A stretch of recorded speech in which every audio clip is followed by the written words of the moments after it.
बार फिर से दिया जाएगा अपने क्लोजिंग आर्ग्यूमेंट के लिए। और उसके बाद जो इस बहस के लिए सबसे जरूरी चीज है कि आप और हम और इंटरनेट पर देख रहे लाखों करोड़ों लोग, उनके सवाल जवाब होंगे। तो आप लोग जो यहां मौजूद हैं, आपके हम कुछ सवाल लेने की कोशिश करेंगे। 30 मिनट का वक्त हमने उसके लिए तय कर रखा है। इस तरह से ये 2 घंटे की बहस पूरी होगी। 2-3 बुनियादी बातें हैं जिनका हमें ध्यान रखना है। किसी भी किस्म की नारेबाजी में हमें शरीक नहीं होना है। ये हल्ला गुल्ला नहीं है, क्योंकि पूरी दुनिया देख रही है, तो एक नजीर कायम करनी है, एक उदाहरण लोगों के सामने रखना है कि पढ़े लिखे लोग इत्तेफाकी और ना इत्तेफाकी रखते हुए भी, एक दूसरे से सहमति और असहमति रखते हुए भी बात कह सकते हैं। यहाँ पर मेरे जेएनयू के प्रोफेसर बैठे हैं, पुरुषोत्तम अग्रवाल जी, जिन्होंने हमें क्लास में सिखाया है कि सहमति का साहस और असहमति का विवेक, और इसका ठीक उलट भी, ये बड़ा जरूरी है। दूसरी बात, ये किसी एक धर्म के बारे में बहस नहीं है, ये बात सबको स्पष्ट होनी चाहिए। किसी धर्म को महान बताने या किसी धर्म को कमतर बताने की ये बहस नहीं है। तो यदि कोई इस उम्मीद से देख रहा है या यहां आया है, तो मैं आपको आश्वस्त करना चाहता हूं कि आपको नाउम्मीदी हाथ लगेगी। इस बहस में बहुत ज्यादा धार्मिक प्रतीकों के इस्तेमाल को लेकर भी ये दोनों लोग जो अभी आपको गंभीर दिख रहे हैं, भले लोग हैं, कल शाम को चाय पर मिले थे, बहुत हंसी मजाक भी इनके बीच हुआ था, और गलबैयां डालते हुए एक तस्वीर भी हुई थी। ये इस बात का प्रमाण है कि इंटरनेट पर जो हल्ला मचा हुआ है उसके मुकाबले ये दोनों लोग बहुत ही अच्छे शांत ढंग से बहस के लिए राजी हो गए हैं।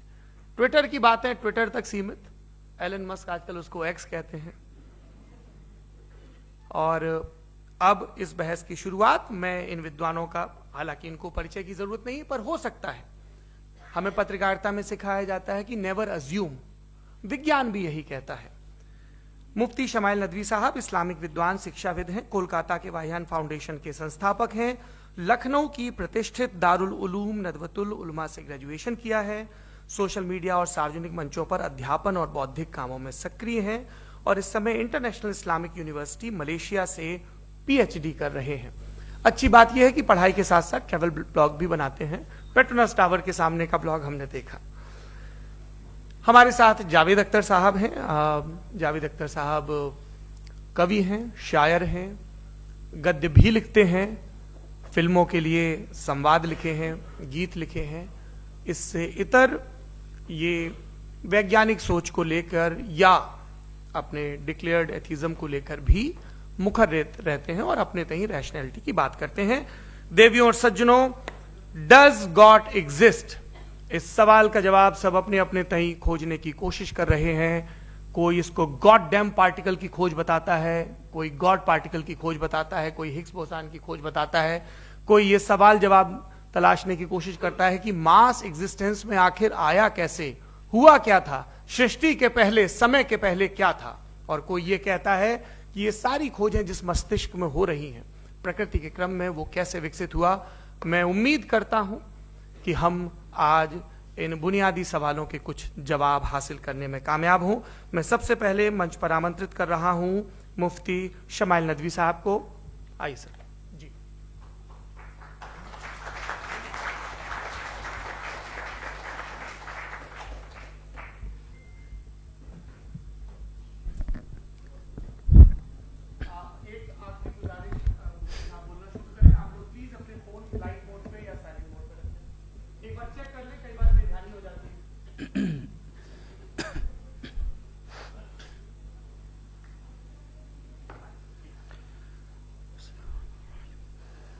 तमाम तारीफें उस क्रिएटर के लिए जिसने इस यूनिवर्स को एक मकसद के तहत पैदा किया है।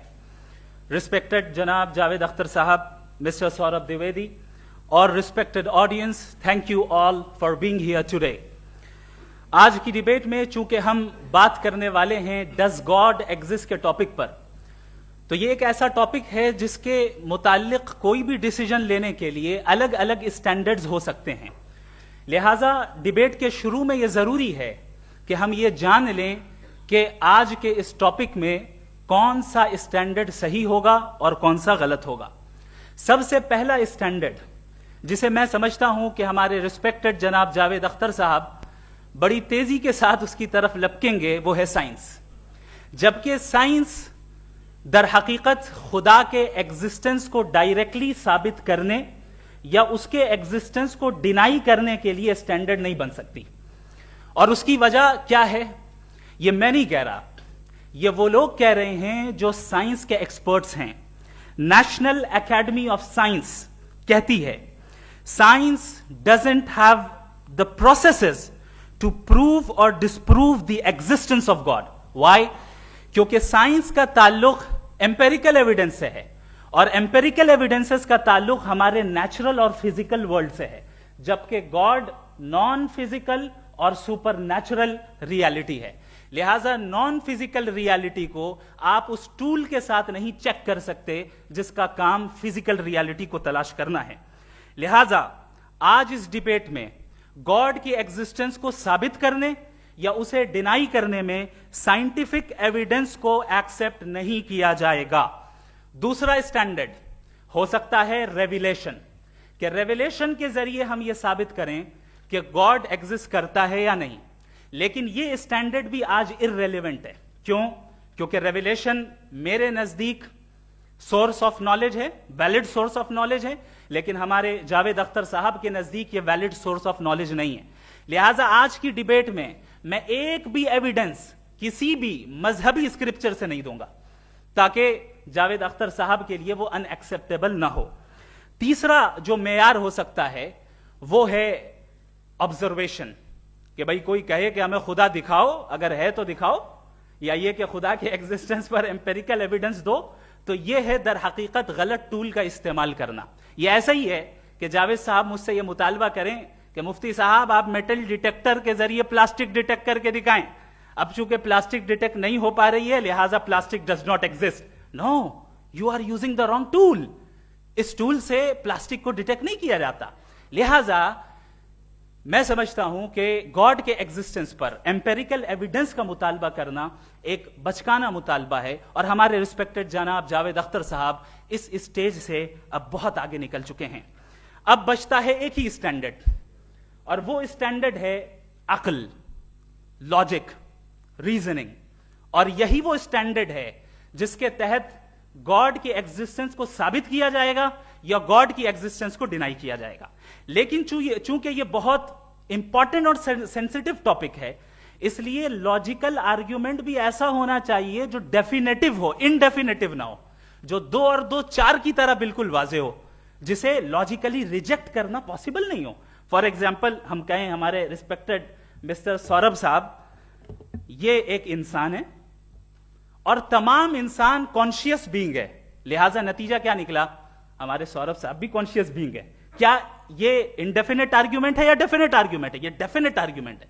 ये 2 और 2 की तरह वाजे है, इसमें किसी तरह जो है लॉजिकली इसको रिजेक्ट नहीं किया जा सकता। तो अगर आज हमारे जावेद अख्तर साहब ऐसी कोई अकली दलील और लॉजिकल एविडेंस दें खुदा के ना होने पर जो डेफिनेट भी हो, तो मैं ये ऐलान करता हूं कि यकीनन मैं उस एविडेंस को कबूल करूंगा और उस पर गौर करूंगा।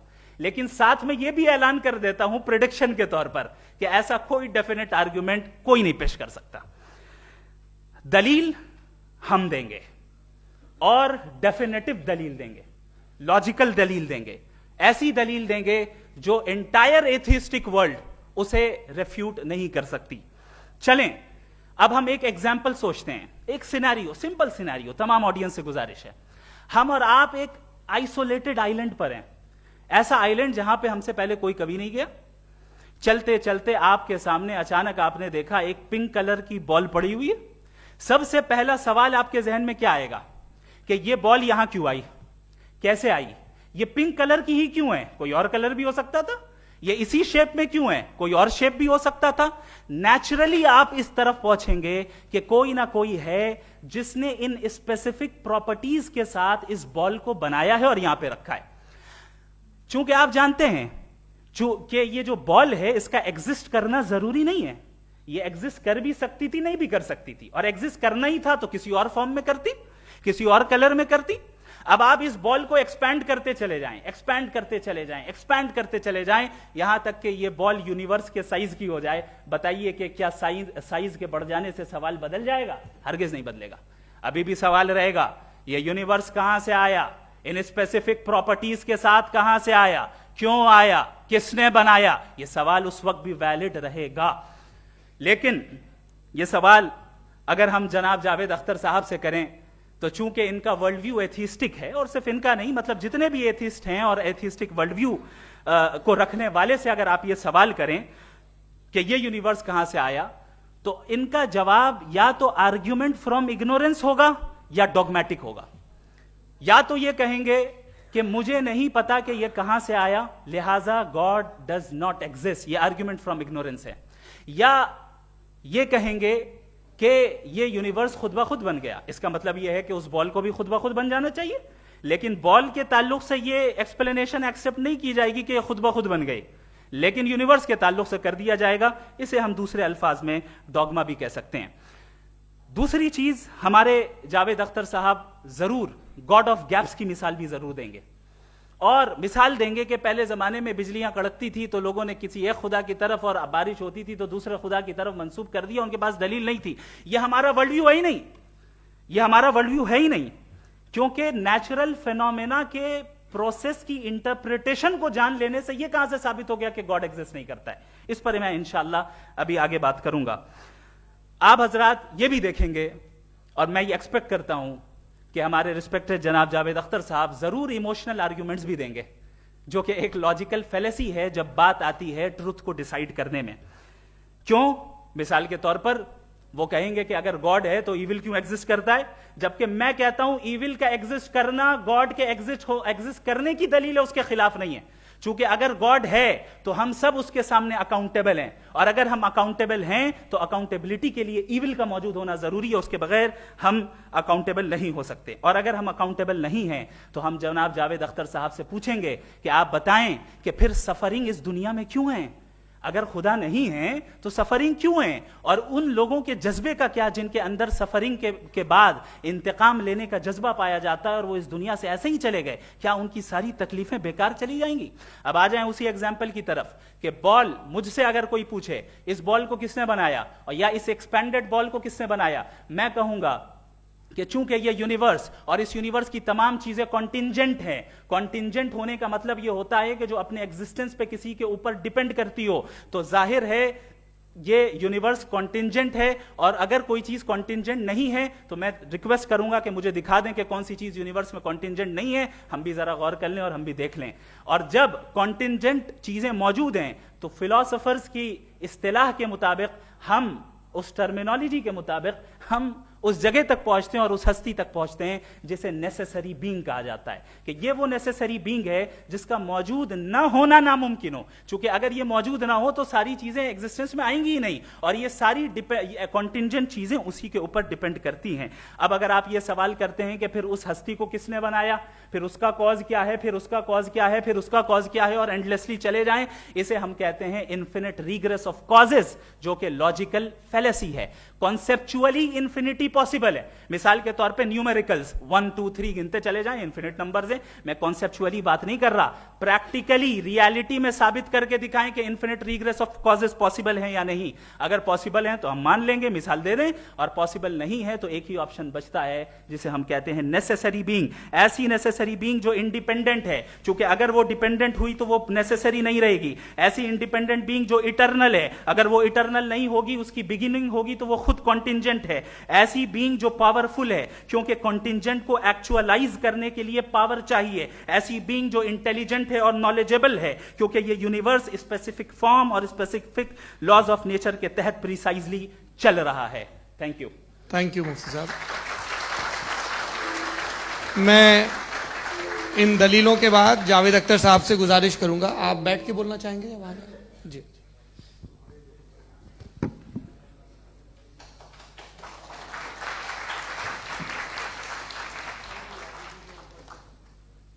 पहले तो मैं मुफ्ती साहब को एक अच्छी खबर देना चाहूँगा कि मेरी नॉलेज साइंस के बारे में बड़ी मामूली है, तो आप फिक्र ना करें उसकी, लेकिन कुछ कॉमन सेंस है मुझ में।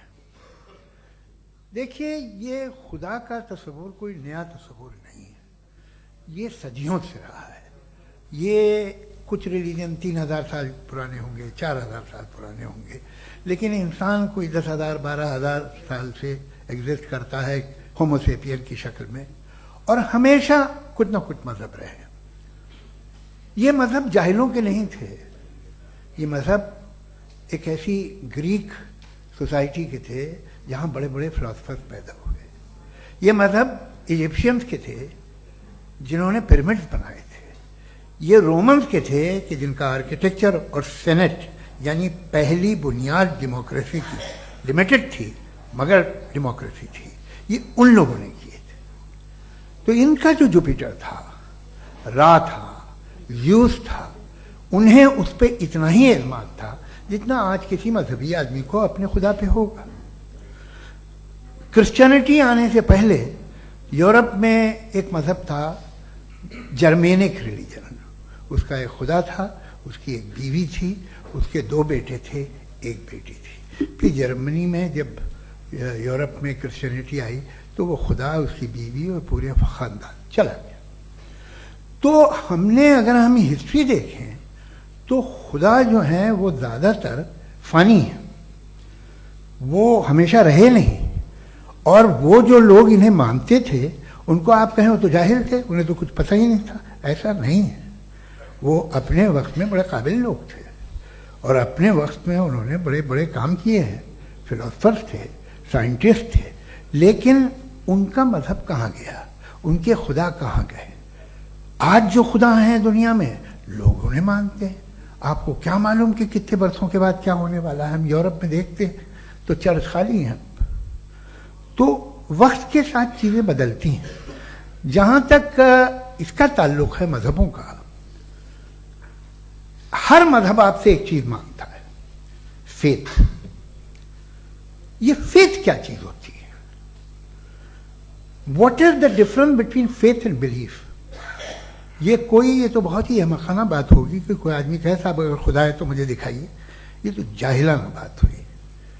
मैंने तो नॉर्थ पोल नहीं देखा है, मगर मैं मानता हूँ कि नॉर्थ पोल है। मैं क्यों मानता हूँ? इसलिए कि अगर ये दुनिया राउंड है तो उसका कोई टॉप होगा। कुछ लोग हैं जो वहाँ गए भी हैं, कॉमन सेंस कहता है कि ऐसा होगा, सबूत है, गवाह है, रीज़न है। तो ये मेरा फेथ नहीं है। तो फेथ में और बिलीफ में डिफरेंस क्या है? जो मजहब मांगता है आपसे, हर मजहब फेथ मांगता है। फेथ का मतलब ये है कि ना कोई गवाह हो, ना कोई सबूत हो, ना कोई रैशनल हो, ना कोई लॉजिक हो, ना कोई प्रूफ हो, मगर तुम एक बात को मानो। ये है फेथ। वरना बिलीफ होता। अगर इसमें कुछ भी सबूत होते, गवाह होते, तो फिर इसे आप बिलीफ कहते। जैसे मेरा बिलीफ है कि नॉर्थ पोल है, मेरा फेथ थोड़ी है। फेथ इन तमाम शर्तों को रद्द करता है। तो फिर स्टुपिडिटी क्या है? अगर मैं एक बात ऐसी मानूं जिसकी ना कोई लॉजिक है, ना कोई रैशनल है, ना कोई प्रूफ है, ना कोई गवाह है, ना कोई सबूत है, और मैं उसे मानूं, तो ये स्टुपिडिटी हुई। इसे ही भाई कल को मैं यकीन कर लूं कि एलॉन मस्क जो है मेरा भाई है, तो मुझे इंतहाई खुशी होगी, सुकून भी बहुत मिलेगा मुझे। लेकिन और कहे भाई क्यों मानते हो, क्या सबूत है? भाई वो तो अमेरिकन है और तुम तो इंडियन हो, वो तो नस्ल अलग है, तुम्हें कभी मिले भी नहीं। साहब देखिए मेरा फेथ है, इस पर बात न किया। फेथ का मतलब ही यह है कि आप प्रूव नहीं कर सकते। अगर आप प्रूव कर सकते हो तो फेथ की जरूरत ही नहीं, फिर तो आप बात करेंगे, आप कितनी बहस कर लीजिए। अल्टीमेटली दुनिया का हर मजहब फेथ पे टिका है, और फेथ का मतलब है एक ऐसा यकीन जिसका कोई सबूत, कोई गवाह, कोई रैशनल नहीं। अब आप ये कहें, क्या आप ये क्यों कह रहे हैं कि साहब ये कायनात किसने बनाई? कमाल ये है कि आपने बताया कि एक आइलैंड पे गए और एक बॉल देखी। आपने ये नहीं कहा कि आइलैंड किसने बनाया, आपको सिर्फ बॉल पे हैरत हुई। हमने आइलैंड पे हमने हैरत नहीं की, होते हैं आइलैंड। इसी तरह ये आइलैंड है, सितारे, ये गैलेक्सीज, ये सब आइलैंड हैं, खला में। हम उन्हें टेकन फॉर ग्रांटेड लेते हैं, हम पूछते नहीं किसने बनाए। आपने जजीरे के बारे में भी नहीं पूछा है। मेरी पैदाइश कैसे हुई? क्या मैं प्लान पैदा हुआ था? I was plan to be born, या एक लकी स्पर्म था जो किसी एग से चिपक गया? मेरी पैदाइश रैंडम। और इंसाफ जिसे आप कहते हैं, इंसाफ का तो नेचर से कोई वास्ता ही नहीं। जो आप कहते हैं कि एक दिन इंसाफ मिलेगा, इंसाफ is a human concept, nature में कोई इंसाफ नहीं। अगर शेर हिरण को खा जाता है तो उसे कोई सजा नहीं मिलती। अगर एक आंधी आती है और हरे भरे पेड़ों को उखाड़ के फेंक देती है तो आंधियों की जेल नहीं होती है। नेचर में इंसाफ नहीं, इसलिए मुझे नेचर को इंसाफ की जरूरत भी नहीं। नेचर तमाम एक है। अब हम कहें कि साहब ये देखिए जो मैंने खाना खाया था ये मेरी आंख तो नहीं यूं कर दिया उसे तो इसे सजा मिलनी नहीं, वो सिस्टम है, ऐसे ही चल रहा है। नेचर बगैर इंसाफ के है। इंसाफ इज अ ह्यूमन कॉन्सेप्ट। तो जो आपसे कहता है कि मैं तुम्हें इंसाफ दूंगा वो इंसानी जहन की पैदावार है। ये नेचुरल है ही नहीं, ये आसमानी है ही नहीं। नेचर का तसव्वुर, इंसाफ का तसव्वुर। भाई आप साथ मिलते हैं, अब आप लेफ्ट हैंड ड्राइव करते हैं, ये क्या है? तमाम सच, तमाम नेकी, तमाम शराफत लेफ्ट हैंड ड्राइव है। वरना क्या होगा, या तो आप क्रॉस कर देंगे, आपका एक्सीडेंट हो जाएगा, या आप किसी को मार देंगे, या ट्रैफिक जैम हो जाएगा। झूठ, बेईमानी, रिश्वतखोरी, ये तमाम जो है driving on the wrong side है। इसके ऊपर कुछ नहीं। ये तो हमने बनाया, जैसे हमने लेफ्ट हैंड ड्राइव बनाई है। ये कॉन्सेप्ट ऑफ इंसाफ जो है ये हमारा है, इसका नेचर से कोई वास्ता नहीं। शेर खा जाता है हिरण को, उसे जेल होती है क्या? कुछ भी नहीं, है ही नहीं। तो ये जो दुनिया के रिलीजन प्रॉमिस करते हैं आपसे इंसाफ, इसी से मालूम होता है कि ये मैन मेड है। ये तसव्वुर कहीं और का है ही नहीं। जो नेचर है, कुछ लोग कहते हैं नेचर ही खुदा है, तो नेचर में तो इंसाफ नहीं कहीं। और आप वादा कर रहे हैं कि तुम्हें मरने के बाद इंसाफ मिलेगा। मुझे अगर मिलेगा तो मैं बहुत खुश होऊंगा, लेकिन मैं यकीन नहीं कर पाता हूं, इसलिए कि मैं फेथ नहीं पैदा कर सकता। The very fact that religions demand faith, इसका मतलब है कि उनके पास जस्टिफिकेशन नहीं है। अच्छा था, फिर रिलीजन अगर मॉडरेशन में है, कोई सभी नहीं, वो आप में कुछ खूबियां भी पैदा करता होगा, देखिए उससे ये फायदा है, वो फायदा है। अल्कोहल जो है वो ज्यादातर दवाओं में यूज होती है, और एक सर्वे किया गया था अमेरिका में कि लॉन्जेटिविटी किन लोगों की है। तो एक तरफ वो लोग थे जो शराब पीते ही नहीं थे, और एक तरफ वो थे जो एक बोतल शराब रोज पीते थे। सबसे ज्यादा लंबी उम्र की है जो 2 पैक नाप के शराब पीते हैं और खाना खाते हैं। मगर हम शराब को बुरा समझते हैं, मैं भी बुरा समझता हूं। क्यों? ऐसा होता नहीं। कुछ चीजों में आदत होती है कि वो बढ़ती है। आज तक में एक आदमी दूध पीता है, आप 10 साल बाद भी मिलेंगे तो एक ही गिलास पीता होगा। ऐसा नहीं होता, सुबह से दूध पीता रहता है। मिल्कोहलिक मैंने नहीं देखे, अल्कोहलिक होते हैं। ये टेंडेंसी है मजहब की कि वो बढ़ता है, जैसे कैंसर बढ़ता है, जैसे शराब बढ़ती है। कुछ लोग होंगे जो उसे सही तरह से यूज करते हैं। मुझे यकीन है कि हमारे मुफ्ती साहब भी उनमें से एक हैं, इनसे बहुत खुशी हुई मुझे इनसे मिलकर। लेकिन कितने लोग हैं कि आज आप देखते हैं दुनिया में जो तबाहियां हैं, इनमें कितना हाथ है उन लोगों का जो बिलीवर कहते था मजहब ये नहीं कहता, ना कहता होगा, मगर जब ये मजहब पीते हैं तो ऐसे बिहेव करते हैं। थोड़ा सा अगर हो तो शायद बहुत अच्छी बात, लेकिन शराब थोड़ी सी नहीं रहती, उसमें टेंडेंसी है पहले। थोड़ा सा अगर 2-3 कैंसर के सेल हो ना बॉडी में तो आदमी स्लिम रहेगा, लेकिन वो 2-3 सेल नहीं रहते, वो मल्टीप्लाई होते हैं। जावेद साहब टाइम पूरा हो गया। टाइम हो गया तो बस बात खत्म हो गई। अच्छा, मुझे कुछ और कहने को था भी नहीं। जी, मैं पहले जवाबी दौर के लिए इनवाइट कर रहा हूं मुफ्ती साहब को। Your rebuttal round 1, you have 7 minutes।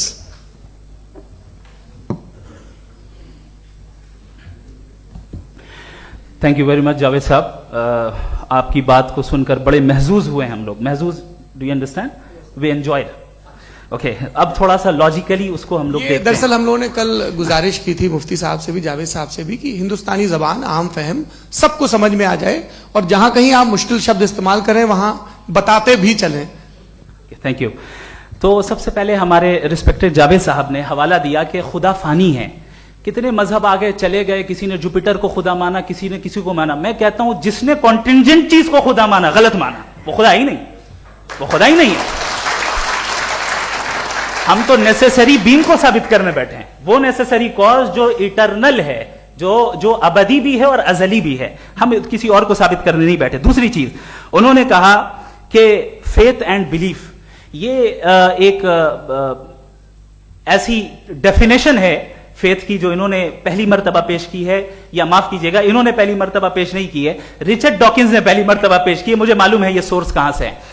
एपिस्टेमोलॉजिकली faith और बिलीफ का फर्क आप इस तरह नहीं कर सकते सर। फेथ सही भी होता है, गलत भी होता है। बिलीफ सही भी होता है, गलत भी होता है। जो लॉजिक, रीजन और एविडेंस से बैक्ड होगा वो फेथ सही होगा। और आप जिस फेथ की बात कर रहे हैं कि इलॉजिकल है और उसके पीछे नहीं है, तो we are on the same page. हम नहीं मानते उस फेथ को, जो फेथ ऐसा हो जिसके पीछे कोई लॉजिक ना हो, एविडेंस ना हो, हम नहीं मानते। हम तो उस फेथ के कायल हैं जिसके पीछे लॉजिक हो और एविडेंस हो। तो बिलीफ सही भी होता है, गलत भी होता है, फेथ भी सही होता है और गलत भी होता है। तो आज फेथ और बिलीफ के डिफरेंस पे बात नहीं हो रही है। आज आप चाहे फेथ एक्सेप्ट कर लें या बिलीफ एक्सेप्ट कर लें, आज ये बात होगी कि ट्रूथ क्या है, चाहे ट्रू बिलीफ सही है या ट्रू फेथ सही है, और फॉल्स फेथ क्या है और फॉल्स बिलीफ क्या है, बात इस पे हो रही। दूसरी चीज इन्होंने पूछा स्टुपिडिटी फिर क्या है। अगर फेथ रिलीजन स्टुपिडिटी नहीं है तो और क्या है? चूंकि फेथ का मुतालबा करते हैं तो स्टुपिडिटी क्या है? मैं कहता हूं स्टुपिडिटी एथिज्म है। उसकी वजह यह है कि आप एक सड़क पे जा रहे हो और आप किसी गार्डन में जाएं और देखें वहां लिखा है फूलों के साथ I love Javed Akhtar, and I really do, I love you sir. तो जब आप वहां पर पहुंचे तो वहां पहुंचकर अब ये बताएं, क्या आप ये कहेंगे वाह व्हाट अ नेचुरल सिलेक्शन? ये क्या नेचुरल सिलेक्शन है? नहीं, ये प्रिसाइजली डिजाइंड है, इसके पीछे डिजाइनर है। लिहाजा अगर कोई एक ऐसी कॉमन सेंस की बात को कबूल नहीं कर रहा है कि यूनिवर्स जो इतने प्रिसाइजली काम कर रहा है, हम कह दें कि खुद ब खुद बन गई, मैं समझता हूं इससे बड़ी स्टुपिडिटी और कुछ नहीं है। ये इरैशनल चीज है। फिर हमारे सर ने कहा कि आपने बॉल पे फोकस किया, आइलैंड पे फोकस नहीं किया। अरे आइलैंड को किसने बनाया यही समझाने के लिए तो बॉल की मिसाल दे रहा हूं। और बॉल भी कॉन्टिंजेंट है, आइलैंड भी कॉन्टिंजेंट है, दोनों नेसेसरी बीइंग का मुतालबा करते हैं। आगे इन्होंने कहा कि नेचर में कोई इंसाफ नहीं है। हम डिसाइड करते हैं कि मोरालिटी क्या होती है, इंसाफ क्या होता है। हम डिसाइड करते हैं, जैसे ड्राइविंग सीट में ट्रैफिक वाला, ये तो किसी खुदा ने नहीं कहा, ये है, इसे कहते हैं फॉल्स इक्विवेलेंस। ये एक लॉजिकल फेलेसी है। आपने जो है मिसाल दी ड्राइविंग की और ट्रैफिक की, ये सब्जेक्टिव मोरालिटी है। आप सब्जेक्टिव मोरालिटी को मिसाल बनाकर ऑब्जेक्टिव मोरालिटी के ऊपर नहीं थोप सकते। इंसाफ की ऑब्जेक्टिव मोरालिटी। अगर आप ये कहते हैं कि नेचर में इंसाफ नहीं है, तो इंसाफ का न होना ये नेचुरल हुआ, तो फिर नेचर को नेचर रहने दे। क्यों हम इतना स्ट्राइव कर रहे हैं दुनिया में इंसाफ लाने के लिए? ये तो इलॉजिकल बात है, इरैशनल बात है। इसलिए बहुत सी चीजें ऐसी हैं जो ऑब्जेक्टिवली जो है इविल या गुड हैं, और बहुत सी चीजें ऐसी हैं जो सब्जेक्टिवली हैं। सब्जेक्टिवली जो मोरल होता है या इमोरल होता है, उसको हम सोशल कंसेंसस से या पर्सनल प्रेफरेंस से डिसाइड करते हैं। लेकिन जो ऑब्जेक्टिव मोरालिटी है, जिसमें इंसाफ आया, जो इन्होंने बार बार रिपीट किया, ये ऑब्जेक्टिव है, सब्जेक्टिव नहीं है। अगर आप कहते हैं ये सब्जेक्टिव है, तो मेरा सवाल आपसे यह है, क्या सोशल कंसेंसस के जरिए अगर जुल्म को सही करार दे दिया जाएगा तो आप जुल्म को जस्टिफाई करेंगे? दूसरी चीज इन्होंने यह कहा कि 2 पैक शराब पी लें तो वो उतने पे नहीं रहता, बढ़ जाता है। यही मामला मजहब के साथ है। 2 पैक आप पी लें, बढ़ेगा। तो ये एक ऐसी मिसाल है, इसको कहीं भी फिट कर लें कि आप एथिज्म पे जब फिट करें, जब आप 2 पैक एथिज्म का लेंगे ना, तो वो बढ़ बढ़ के नॉर्थ कोरिया बनेगा। Thank you.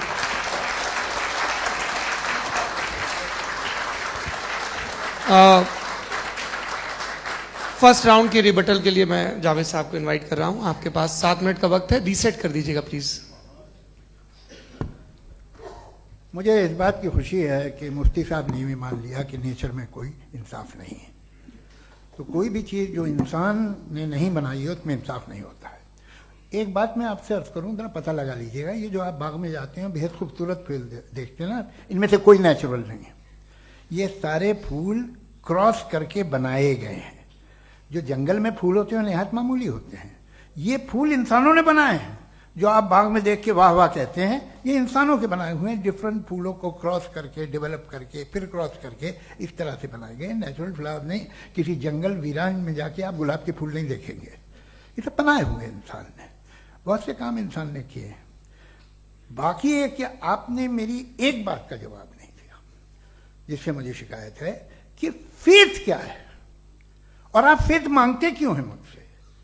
आप तो लॉजिकल हैं, आपके पास तो सारे रैशनल्स हैं, आपके पास सारे सबूत हैं, तो आपको फेथ की डिमांड क्यों करते हैं कि भाई तुम सरेंडर कर दो और सवाल मत करो। कोई मजहब सारे सवाल करने की इजाजत नहीं देता है और मना करता है कि ज्यादा सवाल ना करो, बह जाओगे तुम। आप क्यों रोकते हैं? हकीकत यह है कि इंसानी तारीख क्या है।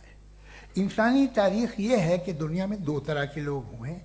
एक वो जिन्होंने अपनी लाइल्मी की परस्तिश की है, दूसरे वो जिन्होंने अपनी इग्नोरेंस या लाइल्मी से झगड़ा किया है और मालूम किया है कि क्या है।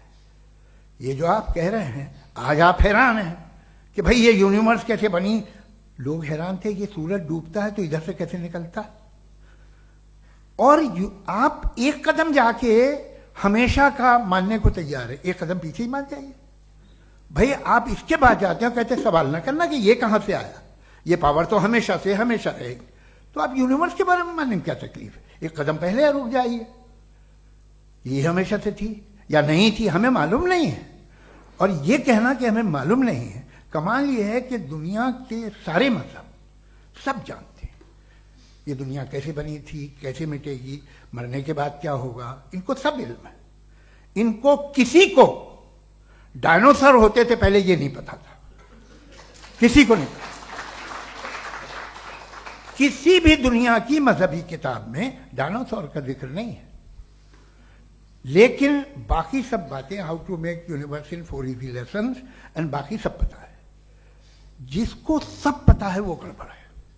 हम में ये इंकिसार, ये ह्यूमिलिटी होनी चाहिए कि हम ये कहें कि हमें ये बहुत सारी बातें नहीं मालूम, लेकिन हम उनकी परस्तिश न करें, अपनी लाइल्मी को की परस्तिश न करें, हम उसे पता लगाने की कोशिश करें।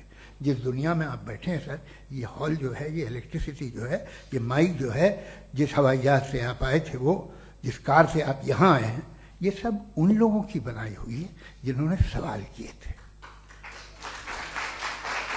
ये दुनिया जिसमें आप आज आराम से हैं, ये उन लोगों की बनाई है कि जिन्होंने सवाल किए थे। और हर स्टेज पे इन सवालों को मकरूह कहा गया था, गलत कहा गया था। आप जरा तारीख पढ़िए, एक बड़ी दिलचस्प किताब है बर्ट्रैंड रसेल की, जिसमें उसने रिलीजन एंड साइंस कि कब से रिलीजन जो है साइंस के अगेंस्ट है।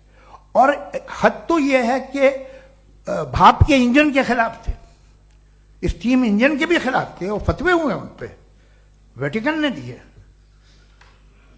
तो ये हमेशा, अभी जैसे ही ये राइट फिंगर आते हैं अमेरिका में पावर में, तो वो जो अपना ये क्या बोलते हैं उसे, सीड क्या बोलते हैं, सीड क्या जो, हाँ नहीं सीड जो होते हैं जिन पे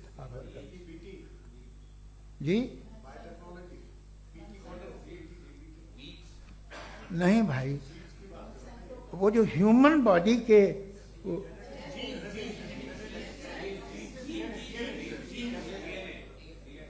उस पर रिसर्च बंद हो जाती है, रिपब्लिकन नहीं करने देते। अरे भाई इतना डर क्या है तुम्हें? एक जमाने में बहुत नाराज थे ये सारे मजहबी लोग कि ये इंसान तो इंसान बनाने की कोशिश कर रहा है। आपको क्या तकलीफ भाई, बना ले तो बना ले दो, ये खौफ क्या है? और ये सब आज जो आप कह रहे हैं नामुमकिन है, ये कैसे हुआ? मुझे एक किस्सा याद आता है। जब मैं 6ठी क्लास में था तो मैं मैथमेटिक्स में बहुत वीक था, तो एक टीचर रख दिया गया, उसने 1 2 3 4 5 6 7 को सिखा दिया मुझे। वो दिन मैं भूल नहीं सकता हूँ मुफ्ती साहब, जिस दिन उसने ये बताया कि 1/2 क्या होता है और 3/4 क्या होता है, मुझे ऐसा लगा कि मेरा सर बीच से फट जाएगा। ये आदमी कह रहा है कि जो दीवार के अंदर जाओ वॉक करते हुए। आज हंसता हूं मैं इस बात पे। तो आज जो बातें आपके जहन से बिल्कुल परे हैं और आप हैरान होते हो उन्हें देख के, एक वक्त आएगा कि मामूली लगेंगे। और हुआ है, आपकी इंसानी तारीख ही है। इतनी जल्दी सारे फैसले आप मत कर लीजिए, थोड़ा ये ह्यूमिलिटी रखिए कि भाई ये हमें नहीं मालूम। ये कहने में क्या आ रहा है? ये यूनिवर्स कहाँ तक फैली, ये कब से है और कब तक रहेगी, हमें नहीं मालूम। आपने फैसला कर लिया कब बनी। ये आपके हिसाब से कोई 14 बिलियन ईयर बनी जो समझा जाता है। उससे पहले हजारों करोड़ों अरबों साल तक खुदा बैठा क्या कर रहा था? खामोश बैठा था, ऐसी जमाइयाँ ले रहा था। फिर उसे आइडिया है, यार एक काम करते, वक्त अच्छा गुजर जाएगा, यूनिवर्स पर आपसे सोचिए। वो तो हमेशा से है ना, मगर यूनिवर्स हमेशा से नहीं है, ये तो बनाई गई है। और उससे पहले क्या था, इनका क्या काम था? कैसी बात है, ये बड़ा आसान है। जो बात हमें आज धीरे धीरे पता चली है, बरसों 2000 और 2500 साल पहले आपको किसी ने बता दिया कि क्या था, आप मान गए, और तब से वही मान रहे हैं जो 2500 साल पहले कहा गया था। सब कुछ बदल गया है, सॉल्व हो रही हैं चीजें। अभी साइंस बिल्कुल दावा नहीं करती, या कोई फिलोसफर ये दावा नहीं करता कि हमें सब मालूम, बल्कि वो कहता है कि हमें जितना मालूम होता है उससे ये मालूम होता है कि हमें कितना कम मालूम। तो हम अपनी जहालत से लड़े, उसकी परस्तिश न करें। जी, टाइम है। Thank you so much. मैं तर्कों की श्रृंखला में राउंड 2 के लिए मुफ्ती साहब को आमंत्रित कर रहा हूं। आपके पास एक बार फिर से 7 मिनट का वक्त है।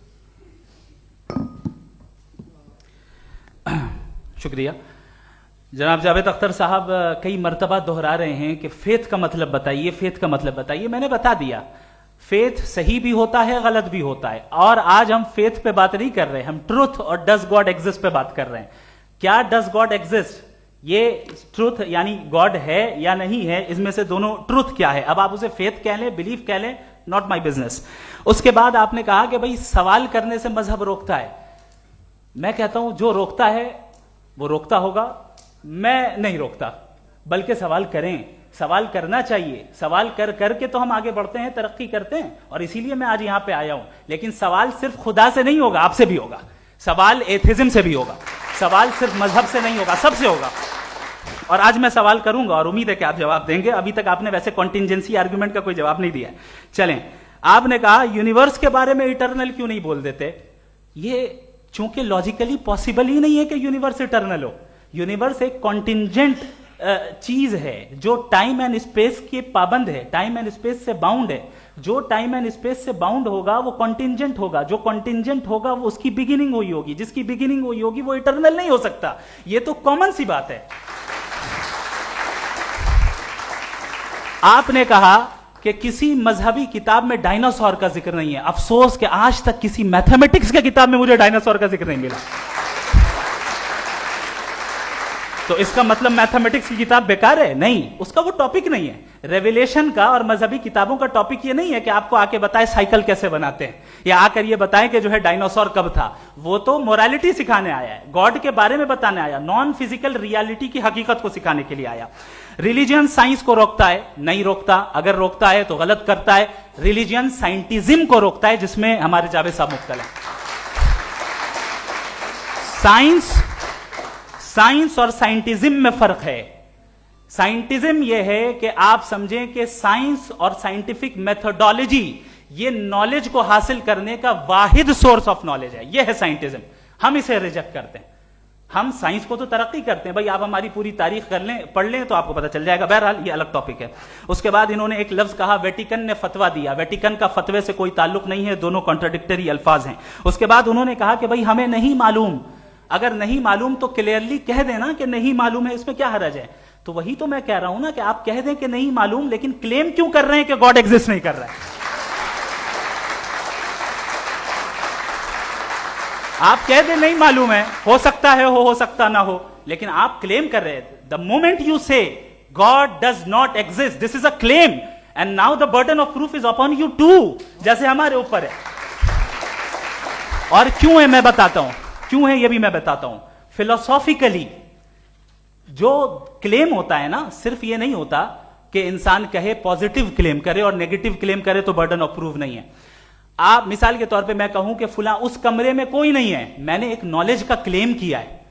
उस कमरे में कोई नहीं है, मैंने एक नॉलेज का क्लेम किया। या तो मैं कहूं मुझे नहीं पता, हो भी सकता है नहीं भी हो सकता है, this is not a claim.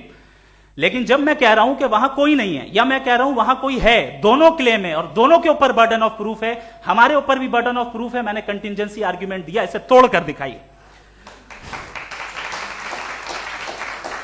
आखिरी चीज, इन्होंने कहा कि खुदा दुनिया बनाने से पहले 150 साल पहले या करोड़ों साल पहले क्या कर रहा था। अरे हजरत, चलें बहरहाल मैं जवाब दे देता हूं, आप हमारे रिस्पेक्टेड पर्सनालिटी हैं, अगर आप नहीं होते तो मैं ऐसे एंटरटेन ही नहीं करता। टाइम, ये 100 साल पहले या 100 साल बाद, पहले बाद में अभी, ये वो अल्फाज हैं जिनका ताल्लुक टाइम से है। टाइम शुरू ही हुआ है यूनिवर्स की बिगिनिंग के बाद, तो उसके पहले खुदा क्या कर रहा था? सवाल इलॉजिकल है, ये फेलेसी है। यानी आप ये कह रहे हैं कि यूनिवर्स के बनने से पहले खुदा क्या कर रहा था? टाइम के बनने से पहले, पहले का ताल्लुक टाइम से, टाइम उस वक्त था ही नहीं, तो ये सवाल ही इनवैलिड है खुदा के ताल्लुक से। दूसरी चीज, आर्ग्यूमेंट ऑफ कंटिजेंसी जो मैंने आपके सामने पेश की है, आपने बार बार ये प्रूफ किया और ये कह रहे हैं कि गॉड ऑफ गैप्स।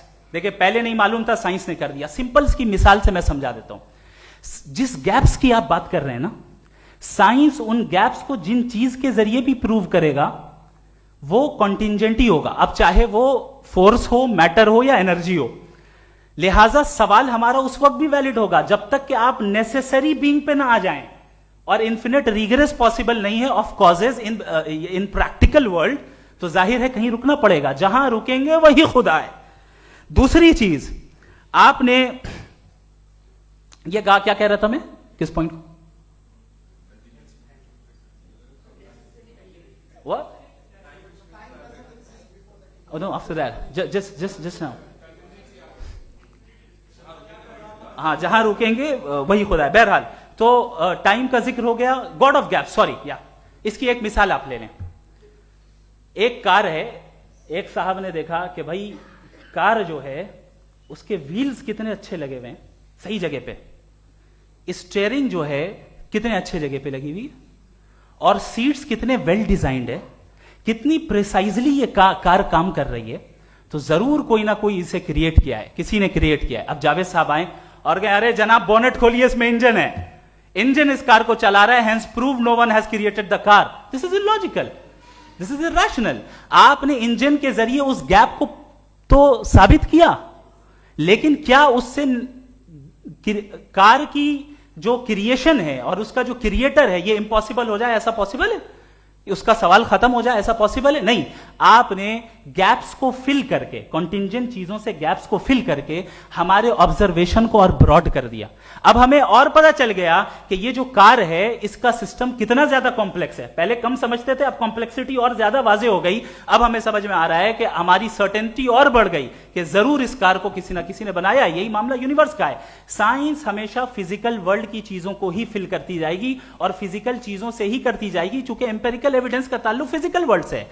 आप साइंस के जरिए मेटाफिजिकल रियलिटी को कभी साबित नहीं कर सकते। ये रॉन्ग टूल का इस्तेमाल करना है। ये वही काम है कि आप मेटल डिटेक्टर से प्लास्टिक डिटेक्टर करने चलें, जो कि जाहिर है सही नहीं है। Thank you.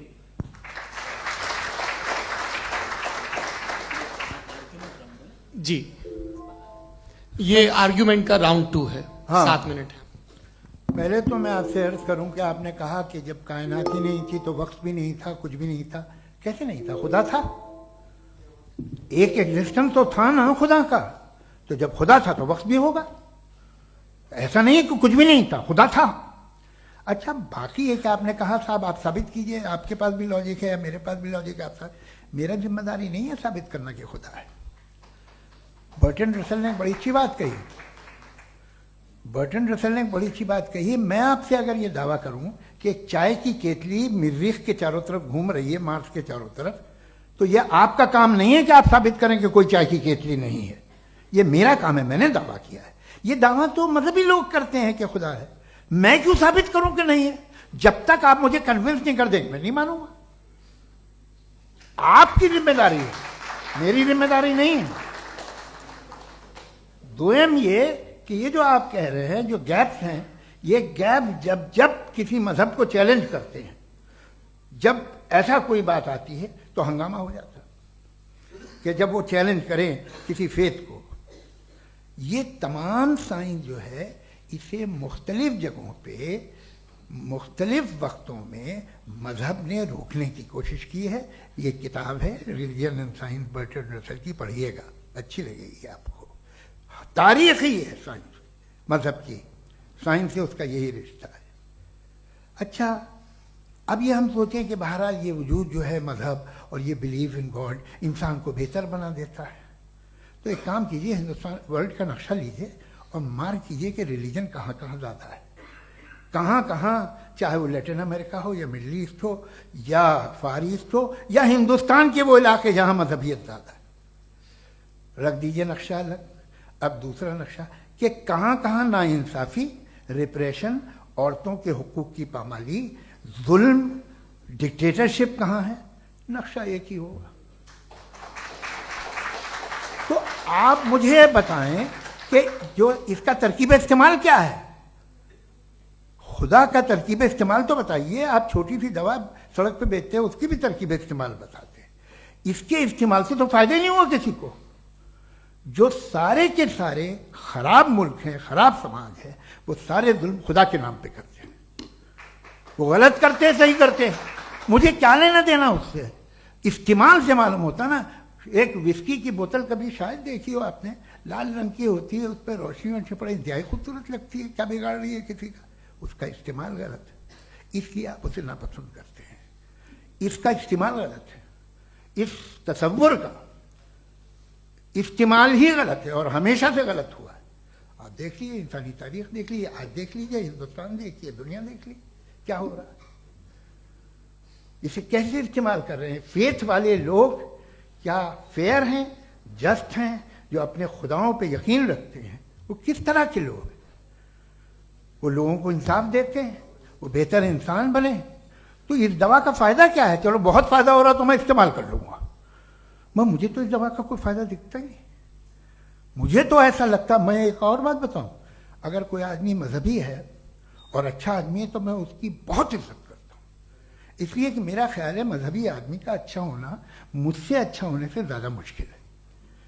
भाई हर चीज की एक लिमिट है। आप इतना भाग सकते हैं, इतना नहीं भाग सकते, इतना वजन उठा सकते, इतना नहीं उठा सकते, इतना दूर देख सकते हैं, इतना दूर नहीं देख सकते। उसी तरह कॉमन सेंस कहता है कि आप में नेकी का भी एक कोटा होगा।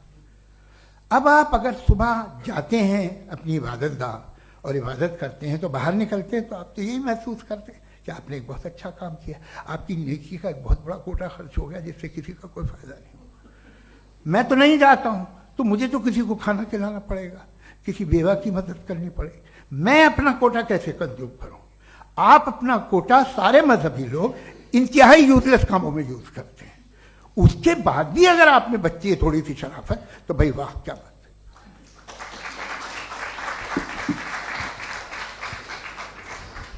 एक तो मुझे ये बात बहुत अच्छी लग रही है कि दोनों ही विद्वान समय को मानते हैं और बहुत समय से अपनी दलीलें और बाज दफा समय से पहले अपनी तकरीरें पूरी करके अपनी अपनी कुर्सी पर बैठ रहे हैं। ये इस आर्ग्यूमेंट का राउंड 2 पूरा हुआ। अब रिबटल का राउंड 2 है और उसके बाद क्रॉस एग्जामिनेशन होगा। नहीं, आपका आर्ग्यूमेंट हो गया सर। हमारे यहाँ स्कूल के सिलेबस में पंच परमेश्वर कहानी पढ़ाई जाती है, प्रेमचंद जी की लिखी हुई। आप निश्चिंत रहिए, आपके कोई राउंड में मिस नहीं होने दूंगा। रिबटल का राउंड 2, मुफ्ती शमाइल नदवी साहब।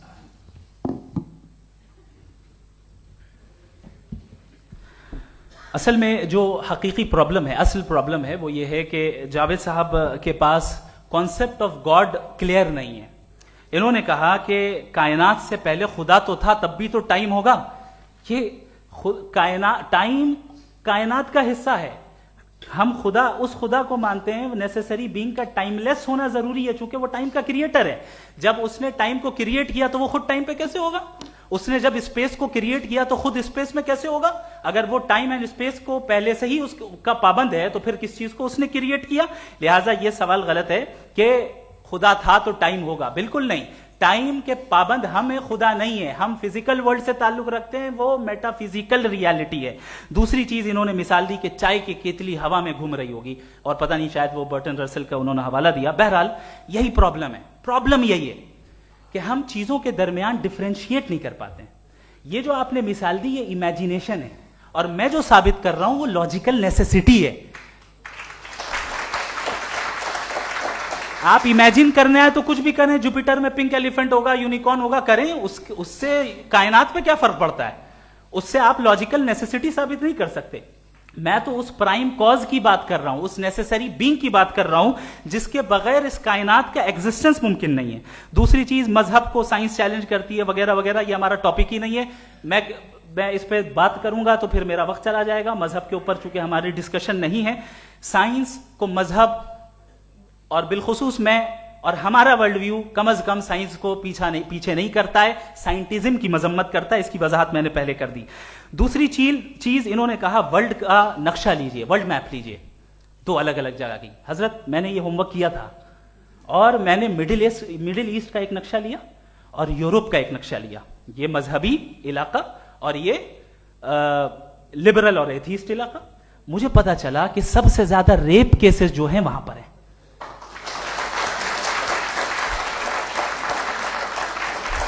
मुझे ये पता चला यूएन की रिपोर्ट के मुताबिक, मैं ये अपने घर से नहीं लेके आ रहा, कि जो वर्किंग वुमेन है यूरोपियन कंट्रीज में, उसमें 81% वुमेन सेक्सुअल हैरेसमेंट का वर्क में शुमार हो रही है। ये मिडिल ईस्ट में नहीं हो रहा है, वो मजहबी लोग हैं इसलिए नहीं हो रहा है। दूसरी चीज, आपने ये कहा कि मजहबी आदमी का अच्छा होना हमारे अच्छे होने से बहुत मुश्किल है, बहुत मुश्किल है। तो इसका मतलब यह है कि गॉड के अलावा आपके पास अच्छे और बुरे का कोई स्टैंडर्ड है। मैं चाहूंगा कि कन्वर्सेशनल स्टाइल वाली डिस्कशन और सेगमेंट पे इसी पे बात कर लेते हैं। Thank you very much.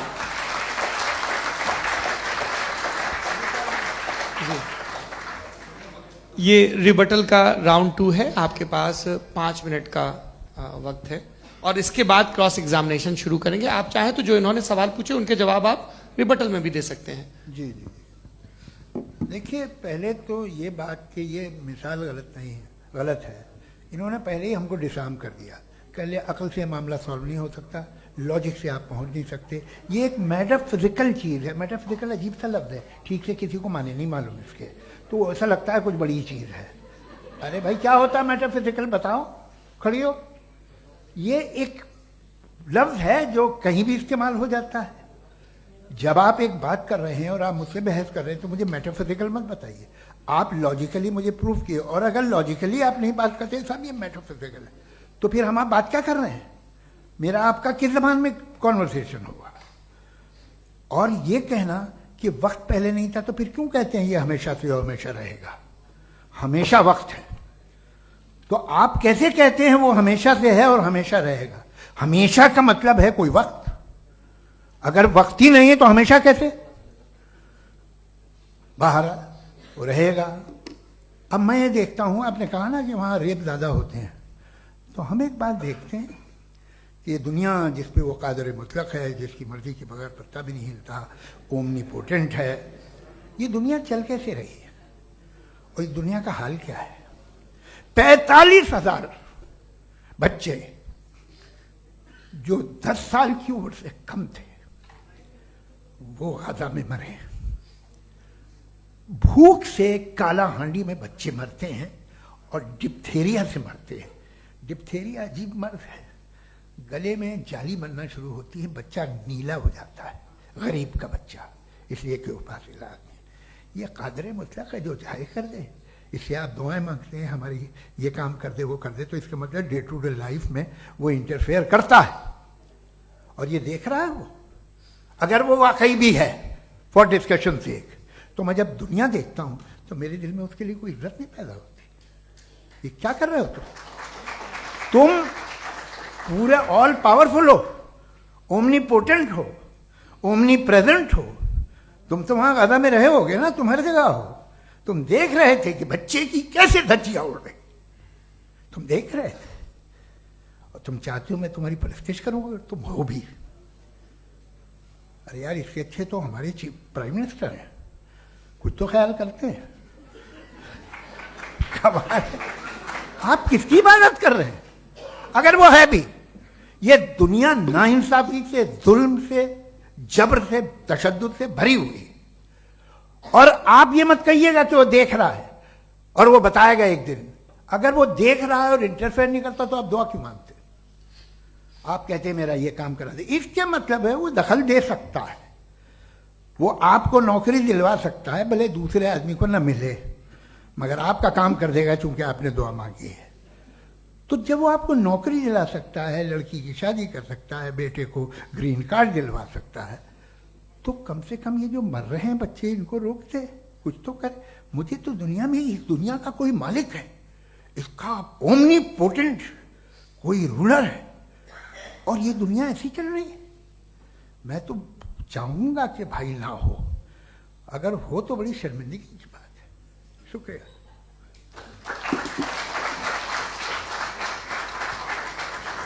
देवियों और सज्जनों, इस बहस के 2 राउंड और 2 रिबटल पूरे हो चुके हैं।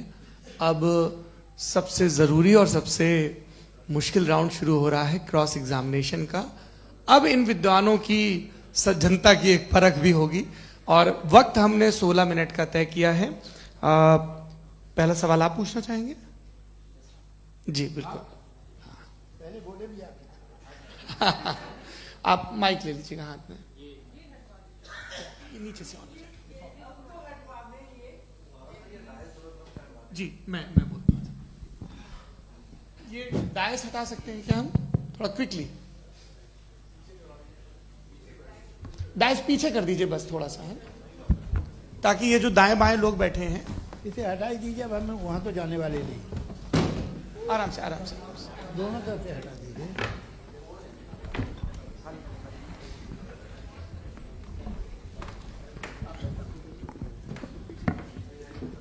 इस बीच आप लोग भी अपने अपने सवाल तैयार कर लें। ये ध्यान रखेंगे कि मैं यहां से सवाल लूंगा, आप लोगों को अपना हाथ ऊपर करना है, अपना नाम बताना है, और अधिकतम 3 वाक्यों में अपना सवाल पूरा करना है। कई लोग सवाल की जगह भाषण देने लगते हैं, उससे आज बचना है। जी मुफ्ती साहब, पहला सवाल आपका, 16 मिनट है, हम दोनों लोगों के सवाल लेंगे। जी जी बहुत शुक्रिया। आपकी जो अभी बात हुई बहुत अहम थी, मैं इसको चाहूँगा कि आगे डिस्कस करूँ, लेकिन चूंकि अभी ये वो सेगमेंट है क्रॉस एग्जामिनेशन, तो सबसे पहला सवाल आपसे ये है कि जो मैं इतनी देर से कॉन्टिंजेंसी आर्ग्यूमेंट आपको बता रहा था, ये अकल से ही बता रहा था हजरत, आप ये बताएं कि आप इन्फिनिट रिग्रेस ऑफ कॉजेस को पॉसिबल मानते हैं या नेसेसरी बीइंग के एग्जिस्टेंस को सही समझते हैं? चूंकि 2 ही ऑप्शन हो सकता है, आप ये बताएं। देखिए, आपको मैं ईमानदारी से बात करूं, एक तो मैं कॉन्टिजेंसी वर्ड ठीक से समझता हूं, और इस वक्त भी जो आपने अंग्रेजी के अल्फाज इस्तेमाल किए वो ज़रा थोड़े से मुझे डिफिकल्ट और कॉम्प्लिकेटेड लगे, तो आप ज़रा सिंपल जबान में सवाल कर सकते हैं? बिल्कुल कर सकता हूँ। जी। यूनिवर्स की हर चीज कॉन्टिंजेंट होने का मतलब यह है कि वो अपने एग्जिस्टेंस में किसी के ऊपर डिपेंडेंट है। जो भी चीज डिपेंडेंट होगी वो चीज इंडिपेंडेंट नहीं हो सकती, तो उसका कोई ना कोई कॉज होगा। तो अब आप क्या समझते हैं कि ये इन्फिनिट रिग्रेस है, यानी कॉज पर कॉज, कॉज पर कॉज, कॉज पर कॉज, और कभी कोई यानी ये एंडलेसली चलता रहा? क्योंकि अगर ऐसा होगा तो हम तो एग्जिस्टेंस में आते ही नहीं। लॉजिकली ये मुत्तफक अलैह चीज है, मुत्तफक अलैह, अग्रीड अपॉन। इस पे हमने एग्री किया था कि मुश्किल शब्द आएगा तो अर्थ बताना पड़ेगा। तो इन्फिनिट रिग्रेस तो पॉसिबल नहीं है, तो कहीं ना कहीं आपको रुकना पड़ेगा ऐसे नेसेसरी बीइंग पर। नहीं, कोई जरूरत नहीं रुकने की। किसने कहा आप रुकना पड़ेगा? आप रुकते हैं खुदा पे, आप नहीं रुकते। आप कहते हैं वो हमेशा से, जब उस वक्त से जब वक्त नहीं था। आप कहाँ रुकते हैं कि अब हुआ था वो? आप नहीं कहते। हम क्यों नहीं मान सकते कि यूनिवर्स जो है और बल्कि मल्टीवर्सेस जो है वो हमेशा से हैं, वो बनती है, बिगड़ती है। एक हमारे यहाँ एक चीज़ है ब्लैक होल, वो समेट लेता है वापस, फिर ब्लास्ट होता है, फिर फैल जाता है। और इसमें हमारी तो खैर कोई औकात ही नहीं है। इंसान की एक छोटे से जर्रे पे हम 50-60 साल की उम्र रखते हैं, जो करोड़ों अरबों साल की कायनात है उसमें, और पैदा भी नहायत ही बेहुदा वजह से हुए थे। तो इसमें ये सोचना कि इसकी वजूहात और ये क्यों है, ये डिपेंडेंट है, ये हम देख रहे हैं। क्या मालूम, आप सोचिए कि ये जो फैल रही है कायनात, ये कहाँ फैल रही है, ये कहाँ जा रही है, और ये फैल क्यों रही है? अरे बना ली थी तुमने, रुको भैया, काफी है। ये फैल क्यों रही है? ये और कौन सी कायनात जिसे मैं दूरबीन से देखता हूं तो 2 बिलियन लाइट ईयर पे है, उससे मेरा कोई वास्ता ही नहीं है। 2 बिलियन ईयर यानी अगर मैं 80,000 माइल्स पर सेकेंड से चलूं तो 20 करोड़ साल में वहां पहुंच जाऊंगा। इसकी जरूरत क्या थी? ये दुनिया, ये कायनात में इंसान अशरफुल मखलूकात के लिए बनाई गई ना। तो ये सब ये टर्म समझ में नहीं आया। इसमें कोई खास समझने वाली बात थी भी नहीं। ये जो अल्टीमेट कहा यह जाता है कि ये जो पूरी यूनिवर्स है, ये जो दुनिया है, ये इंसान के लिए बनाई गई। अच्छा, ये सब इंसान के लिए। क्यों साहब, सही है ना? बिल्कुल, लेकिन इसका ये मतलब नहीं कि किसी चीज के पीछे रीजन आपको नहीं पता तो रीजन नहीं है, इसे कहते हैं नहीं, from limited perspective। मुझे नहीं पता, लेकिन मेरी जिम्मेदारी नहीं है। वो बिल्कुल सही कहा था उसने, बर्टन रसल ने। आपने उसे मजाक में टाल दिया कि भाई आप एक दावा कर रहे हैं, मैं क्यों कहूं कि ये गलत है दावा? आप प्रूफ कीजिए, मेरे पे जिम्मेदारी ही नहीं है, मैंने थोड़ी कहा है। आप प्रूफ कीजिए कि ये सही है। आप आर्ग्यूमेंट ऑफ कंटिंजेंसी आप का जवाब कोई ही नहीं दे सवाल रहे हैं। पूछना चाहेंगे? है? आप सवाल पूछना चाहेंगे मुफ्ती साहब से? क्योंकि ये क्रॉस एग्जामिनेशन का दौर है। आप जैसे पहले बोल रहे थे फेथ को लेकर कुछ। मैं ये पूछना चाहूंगा कि खुदा ने जो भी रेवल्यूशन किए हैं, एक मजहब के लिए बहुत से मजहबों में किए हैं, अलग अलग रेवल्यूशन है। कहीं कुछ एक बातें हैं, कॉन्ट्रडिक्शन भी है आपस में, कहीं कुछ आप कर सकते हैं, कहीं कुछ नहीं कर सकते। ऐसा नहीं है कि सबकी कोड ऑफ मॉरल एक है। तो ये किस्सा क्या है? अब आप ये देखिए कि मुझे कभी कभी लगता है कि जो फुटबॉल फाइनल होता है, लाखों लोग होते हैं, फिर वो टीवी कवर कर, करोड़ों लोग, अगर उसमें खुदा की एक बूमिंग आवाज आ जाती, मैं गॉड हूं, तो सारे लोग अभी सुन लेते और टीवी पे भी सुन लेते, किस्सा खत्म होता। ये इतनी राजदारी क्या है कि तुम सामने कुछ तो सबूत दे दो हमें सॉलिड। ये कह साहब ये यूनिवर्स कैसे बनी, इससे मसला क्या हल होगा? मैं पूछूंगा आपसे खुदा कैसे बना? क्यों नहीं पूछूंगा कैसे बना? बल्कि वो तो कायनात से कहीं ज्यादा इंटेलिजेंट है, कायनात से कहीं ज्यादा कॉम्प्लेक्स। जी वो हमेशा से है, आप कहेंगे मैं मान लूंगा। अच्छा, दोयम वो कादिर मुतलक, यानी कादिर मुतलक का मतलब ओमनीपोटेंट, वो जो चाहे कर सकता है। आपको नौकरी दिलवा सकता है, आपकी अच्छी जगह शादी करवा सकता है, आपके पड़ोसी का मुकदमा हरवा सकता है, आपको जिता सकता है, सब काम करता है। थोड़ा सा माइक क्लोज जी। वो इस दुनिया को चला कैसे रहा है? ये दुनिया कैसे चल रही है? आपको इस पे हैरत नहीं होती? या कयामत के बाद कभी एक जस्टिस होगा, जब ये बच्चा मर चुका होगा, जिसकी धज्जियां उड़ गई बम से, इसको इंसाफ मिलेगा तब? अच्छा, अब जवाब दूं? हाँ जी। मैं इसीलिए आप की तरफ। सबसे पहले आपने रेवलेशन और स्क्रिप्चर्स की बात की, इस पे मैं बात कर सकता हूं, लेकिन आज नहीं करूंगा चूंकि वक्त कम है। कभी और इस पे डिस्कस करेंगे, मैं तैयार हूं उस पे भी बात करने के लिए। ये अभी से राउंड 2 की भूमिका तय हो रही है। Does God exist round 2?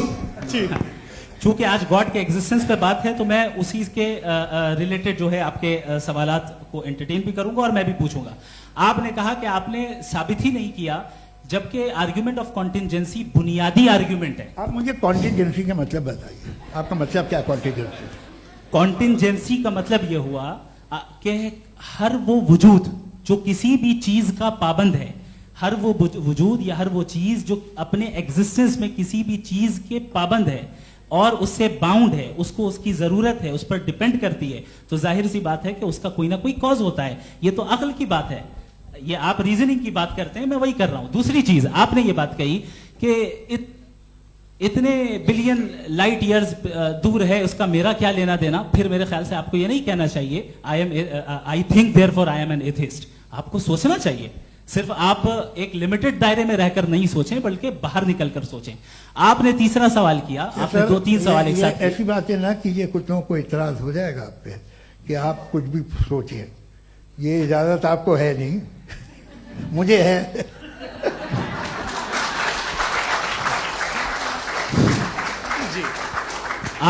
आपने प्रॉब्लम ऑफ इविल के ताल्लुक से सवाल किया और बार बार आप एक लफ्ज रिपीट कर रहे हैं कि ओमनीपोटेंट गॉड है, ऑल पावरफुल गॉड है। यही तो दरअसल समझना है कि गॉड का कॉन्सेप्ट क्या है। प्रॉब्लम ऑफ इविल जो है, प्रॉब्लम ऑफ इविल दर हकीकत दो असम्पशंस पर कायम है। अगर आप इन दो असम्पशंस को समझ जाएं तो ये प्रॉब्लम नहीं रहेगी, आर्ग्यूमेंट आपको समझ में आ जाएगी कि ये कोलैप्स कर जाता है। पॉइंट नंबर 1, यानी जो आपका सबसे पहला फॉल्स असम्पशन है कि गॉड मर्सीफुल है, ओमनीपोटेंट है, दुनिया में जुल्म हो रहा है। लेकिन आपको यह समझना चाहिए कि हमारे वर्ल्ड व्यू के मुताबिक गॉड सिर्फ ओमनीपोटेंट और सिर्फ मर्सीफुल नहीं है, बल्कि वो ऑल वाइज भी है और वो ऑल नोइंग भी है। उसके हर काम के पीछे हिकमत और विजडम है। ये कोई जरूरी नहीं है कि वो हिकमत और विजडम आपको समझ में आए या मुझे समझ में आए। अगर आप जो समझ रहे हैं उसके मुताबिक आप फैसला कर रहे हैं, ये लिमिटेड पर्सपेक्टिव से आर्ग्यूमेंट है। और इस चीज को हम अपनी दुनिया में, अपने लाइफ में, डेली लाइफ में इस प्रिंसिपल को एक्सेप्ट करते हैं। हम जब किसी डॉक्टर के पास जाते हैं, डॉक्टर के पास जाकर वो अगर उसने हमें कोई दवाई दी है तो हम ये तो नहीं कहते कि जब तक आपके पास जितना नॉलेज और जितना विजडम नहीं है, आपने क्यों ये दवाई दी है, तब तक हम इस चीज को एक्सेप्ट नहीं करेंगे। नहीं कहते, हम उसकी अथॉरिटी को तस्लीम करते हैं। क्यों? क्योंकि उसकी हम जानते हैं कि वो नॉलेजेबल है, वो विजडम वाला है, हमसे ज्यादा नॉलेज और हमसे ज्यादा विजडम है। बताएं सर। नहीं, डॉक्टर में और खुदा में बड़ा डिफरेंस है। डॉक्टर पढ़ा लिखा होता है एक, तो मैं उसकी बात सुनूंगा। दो ये नहीं, कुछ जवाब तो ये भी नहीं है सर। प्लीज, अगर सब ऑडियंस से बोलने लगेंगे तो फिर मतलब नहीं सिविलाइज्ड बहस का। मतलब आप ये कहें कि चूंकि आप डॉक्टर पे बिलीव करते हैं इसलिए खुदा पे बिलीव किए, क्या ये मिसाल आपको समझाने के लिए आर्ग्यूमेंट है, इस पे आपको एतराज नहीं है। तो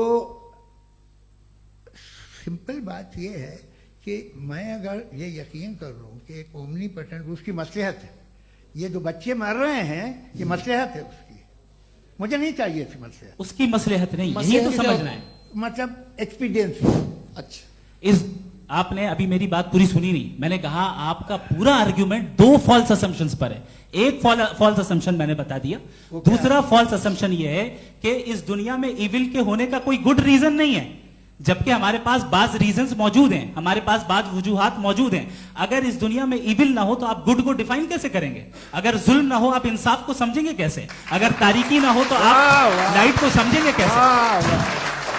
बहुत अच्छे। अभी और सुन लें, अभी और बाकी है। ये तो बात बहुत पसंद आई साहब मुझे, कि जब तक रेप ना हो तब तक औरतों की इज्जत का ख्याल आपने मेरा जवाब पूरा सुना ही नहीं। जब तक के बच्चों का कत्ल ना किया जाए तब तक आपको बच्चों की मासूमियत की इज्जत। आपने पूरा जवाब सुना ही नहीं। क्या बात है, क्या आपने नुक्ता निकाला? आपने पूरा जवाब सुना ही नहीं। आप सुन लें, मेरी बात सुन लें। ये मैंने आपको एक चीज बताई। दूसरी चीज, इस दुनिया में हम आए हैं टेस्ट के लिए, हमारा टेस्ट हो रहा है और हर इंसान का अलग अलग अंदाज में टेस्ट होता है।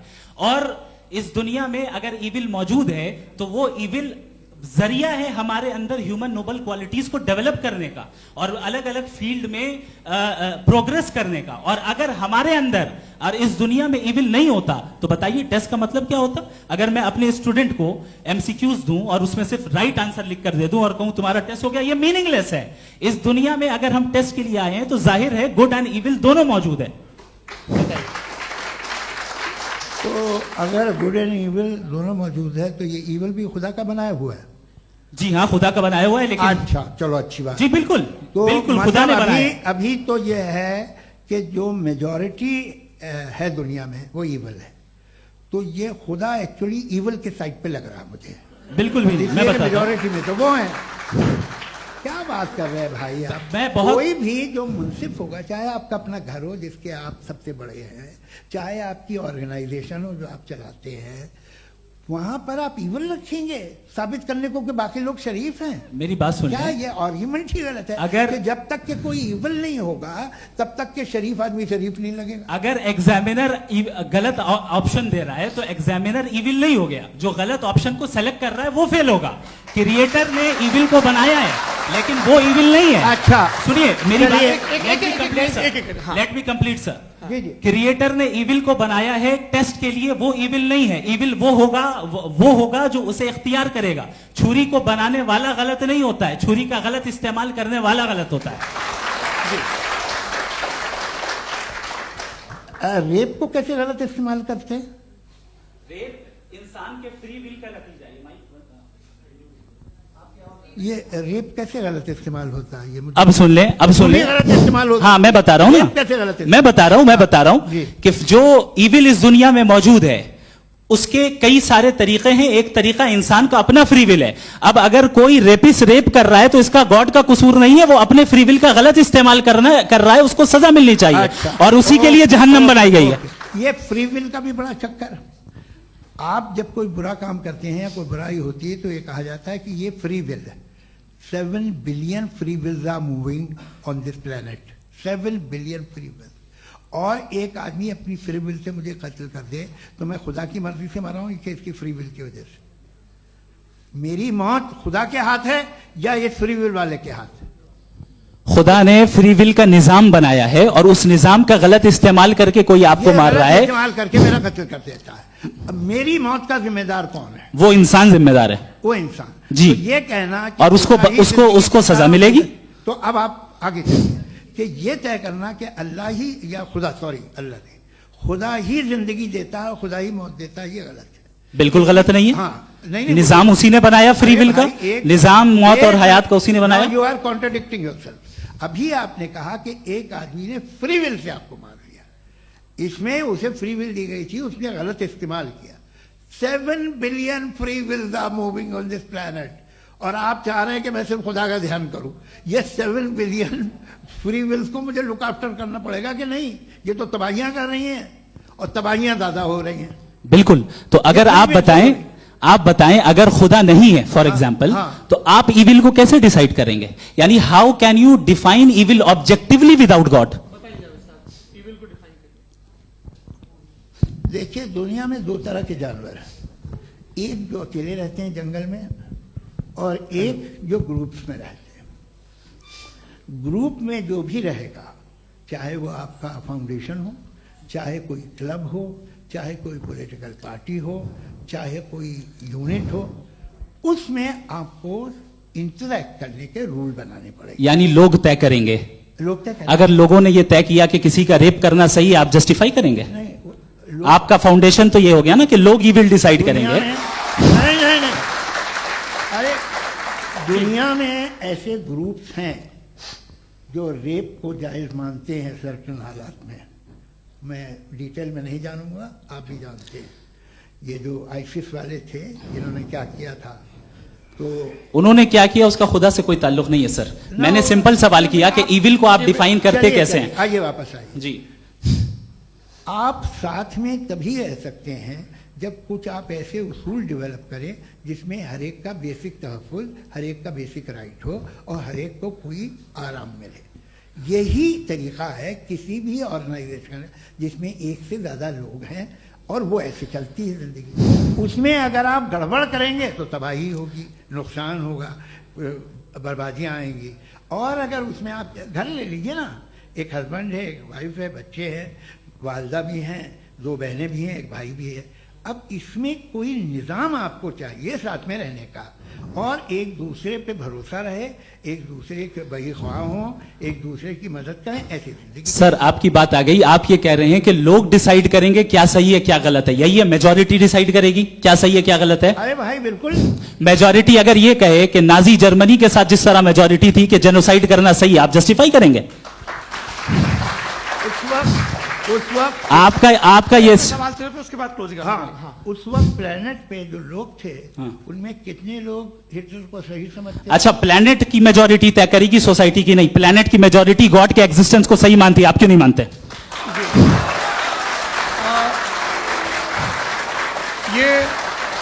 हेलो ये क्रॉस क्वेश्चन का राउंड यहां पर समाप्त होता है। और ये बड़ा अच्छा है कि इस तरह से फ्रेगमेंट कर दिया गया है ताकि जो मरकरी ऊपर जा रहा है नीचे जवाब दे दूं जी। प्लेनेट की ज्यादातर मेजॉरिटी कुछ दूसरे मजहबों के खुदा को मानती है। आप उन्हें क्यों नहीं, आप तो मेजॉरिटी की बात कर रहे हैं। अच्छा, ये क्लोजिंग आप ये कह रहे हैं इविल और गुड को डिसाइड मेजॉरिटी करेगी। मेजॉरिटी जो कर दे वो सही हो जाएगा। क्लोजिंग इसको जैसा आप ही लोगों ने तय किया है उसी फॉर्मेट को फॉलो कर लेते हैं। हाँ। भाई मैंने तो भले लोगों पे एतबार किया और तब मॉडरेशन तय किया। जी, आपके पास 5 मिनट का वक्त है, क्लोजिंग आर्ग्यूमेंट है, उसके बाद हम ऑडियंस से क्वेश्चन आंसर लेंगे जावेद साहब के क्लोजिंग आर्ग्यूमेंट के बाद। Okay, Your time starts now. बहुत शुक्रिया जी।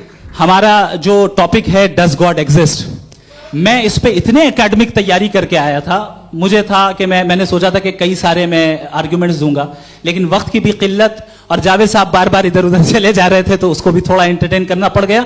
डज गॉड एग्जिस्ट पे मैं एक ही आर्ग्यूमेंट दे पाया, आर्ग्यूमेंट्स बहुत हैं और डेफिनेटिव आर्ग्यूमेंट्स हैं, और मेरे आर्ग्यूमेंट को किसी एक राउंड में भी इन्होंने एंटरटेन नहीं किया और रेफ्यूट नहीं किया, एक राउंड में भी नहीं, एक राउंड में भी नहीं, और ना ही अभी अभी आपका क्लोजिंग आर्ग्यूमेंट आएगा, नहीं, वो उसमें। बता देना। Argument of contingency sir. अरे मैं आपसे कई बार कह चुका हूँ कंटीजेंसी का मतलब अब मैं कैसे सर, समझाऊं please, आपको, please, और आपस में, हाँ, आप और please, कितने please, आसानी से समझाऊं मैं, मुझे तो नहीं समझ में आ रहा है बस। आप अपनी argument sir, of contingency Urdu में बोल सकते हैं। हाँ, आप अपनी बात पूरी कर लें जी। आखिरी 4 मिनट। दूसरी चीज, just a minute please ma'am, can I talk.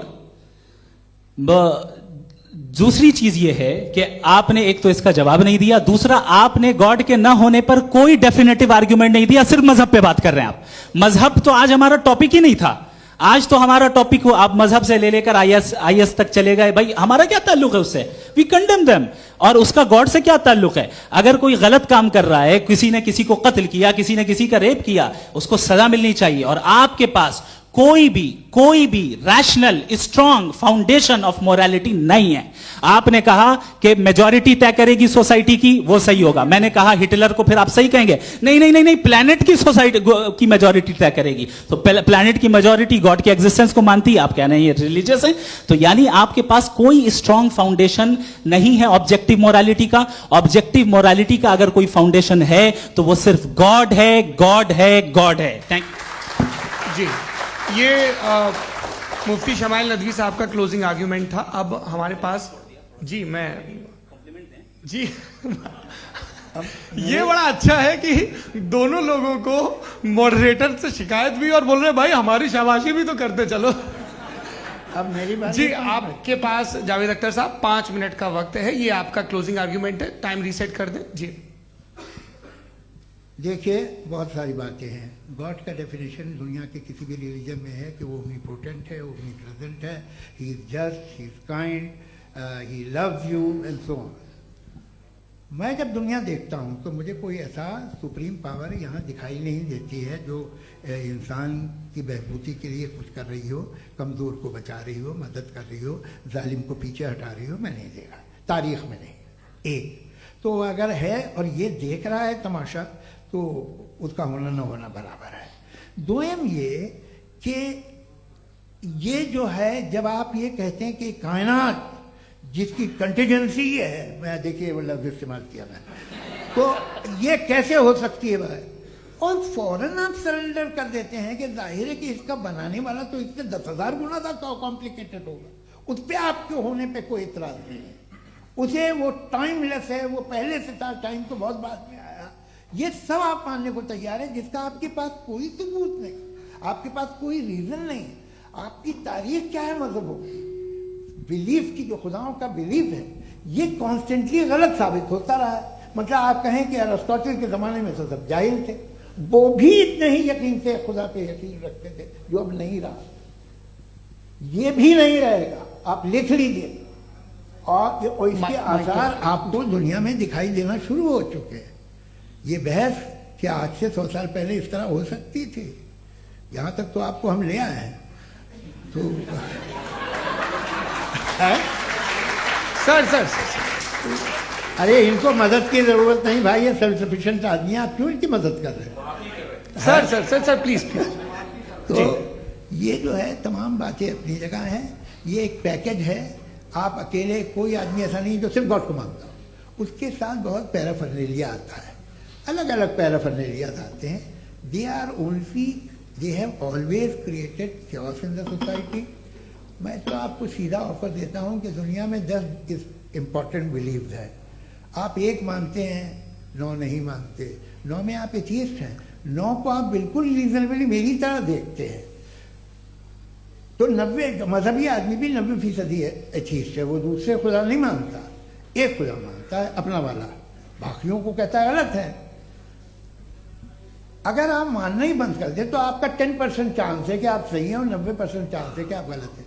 मेरा मशवरा है आप मानना छोड़ दिए तो 50% चांस होगा कि आप सही हैं और 50% चांस होगा, 40% आप गेन करेंगे बाय बिकमिंग एथीस्ट।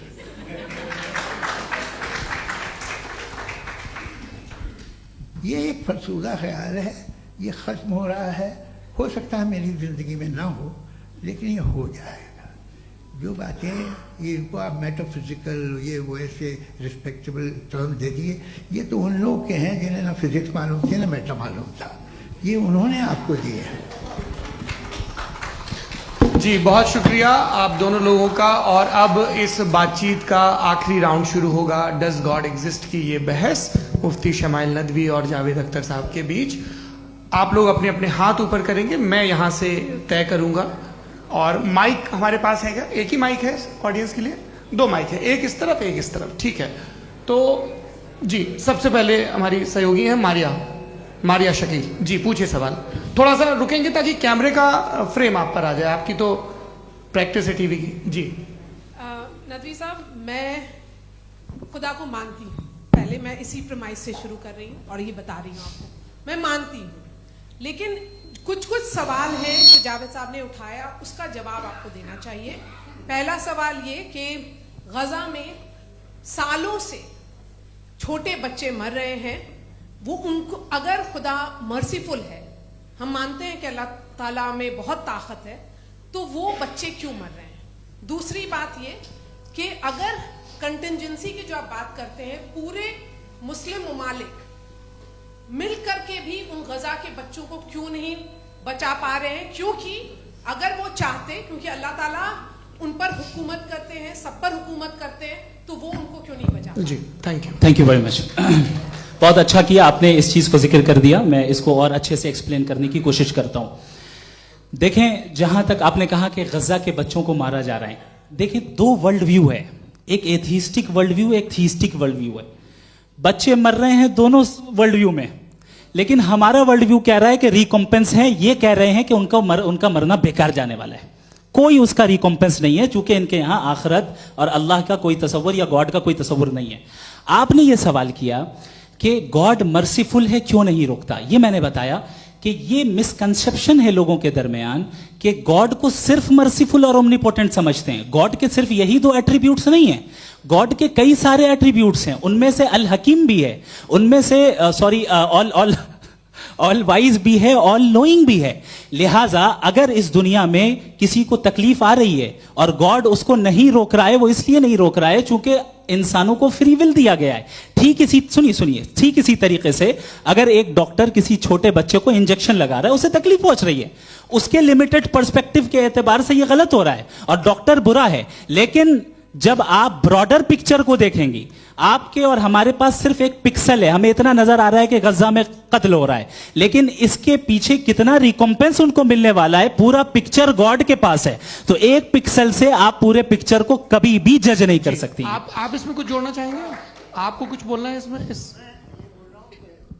भैया आपने बहुत अच्छा जस्टिफिकेशन दिया, या आप वो जो वहाँ के प्राइम मिनिस्टर इजराइल के उन्हें भेजिए, वो बहुत खुश होंगे। आप जस्टिफिकेशन दे देना कि अगर गॉड नहीं है तो बच्चे क्यों मर रहे हैं, आप बताएं। वो ये सवाल पूछ रहे हैं कि अगर आप ईश्वर का अस्तित्व नहीं मानते हैं तो उन बच्चों की मौत को आप कैसे इंटरप्रेट करते हैं? भाई ये दुनिया जो है, जो ताकतवर लोग होते हैं वो एक नाइंसाफी करते हैं। तो ये अच्छा काम है आपके नजदीक, तो नेचर नाइंसाफी पे मबनी है। अरे मेरे भाई, आप नेचर की कहाँ बात कर रहे हैं, तो इंसान की बात। तो फिर जब मैं इंसान की बात कर रहा था, आप नेचर की बात करने लग गए। क्रॉस एग्जामिनेशन नहीं। हाँ, अब आप मुझे बोलने नहीं देंगे तो अलग बात है, आप बोलिए, मुझे कोई जल्दी नहीं। जी नहीं, ये क्रॉस एग्जामिनेशन। मुझे बोल तो लेने दीजिए। जी बोलिए। क्या बात ये है कि ह्यूमन सोसाइटी तभी साथ में रह सकती है जब वो मोहब्बत से, एकता से, एक दूसरे के एहतराम करके रहे। इसके अलावा पॉसिबल नहीं है, अकेले तो इंसान रह नहीं सकता। वहाँ पर कुछ लोग हैं जो फाउल करते हैं, वो फाउल हमेशा से तारीख में होता आया है। आज ये हो रहा है, जो हो रहा है बहुत बुरा हो रहा है, बहुत जालिमाना है, बहुत जाबराना है। उसको आप कहें कि ये बच्चों को कॉम्पनसेशन मिल जाएगा या इसकी इंजेक्शन है, इंजेक्शन तो हेल्थ के लिए दिया जाता है।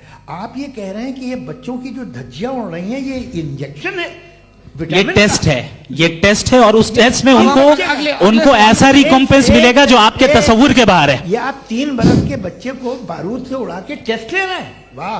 वो नहीं ले रहा है, खुदा नहीं उड़ा रहा है, इजराइल उड़ा रहा है। जी, ये तो उसको कंडेम अगला करें। सवाल लेते हैं। अगला सवाल लेते हैं प्रोफेसर पुरुषोत्तम अग्रवाल। मुफ्ती साहब, एक निवेदन आपसे है कि कम से कम थोड़ा सा माइक क्लोज एक रिलीजियस और फिलोसफिकल कर मैं प्लीज। एक रिलीजियस और फिलोसफिकल ट्रेडिशन है जो ब्रह्मांड को यानी यूनिवर्स को ही अंतिम मानती है।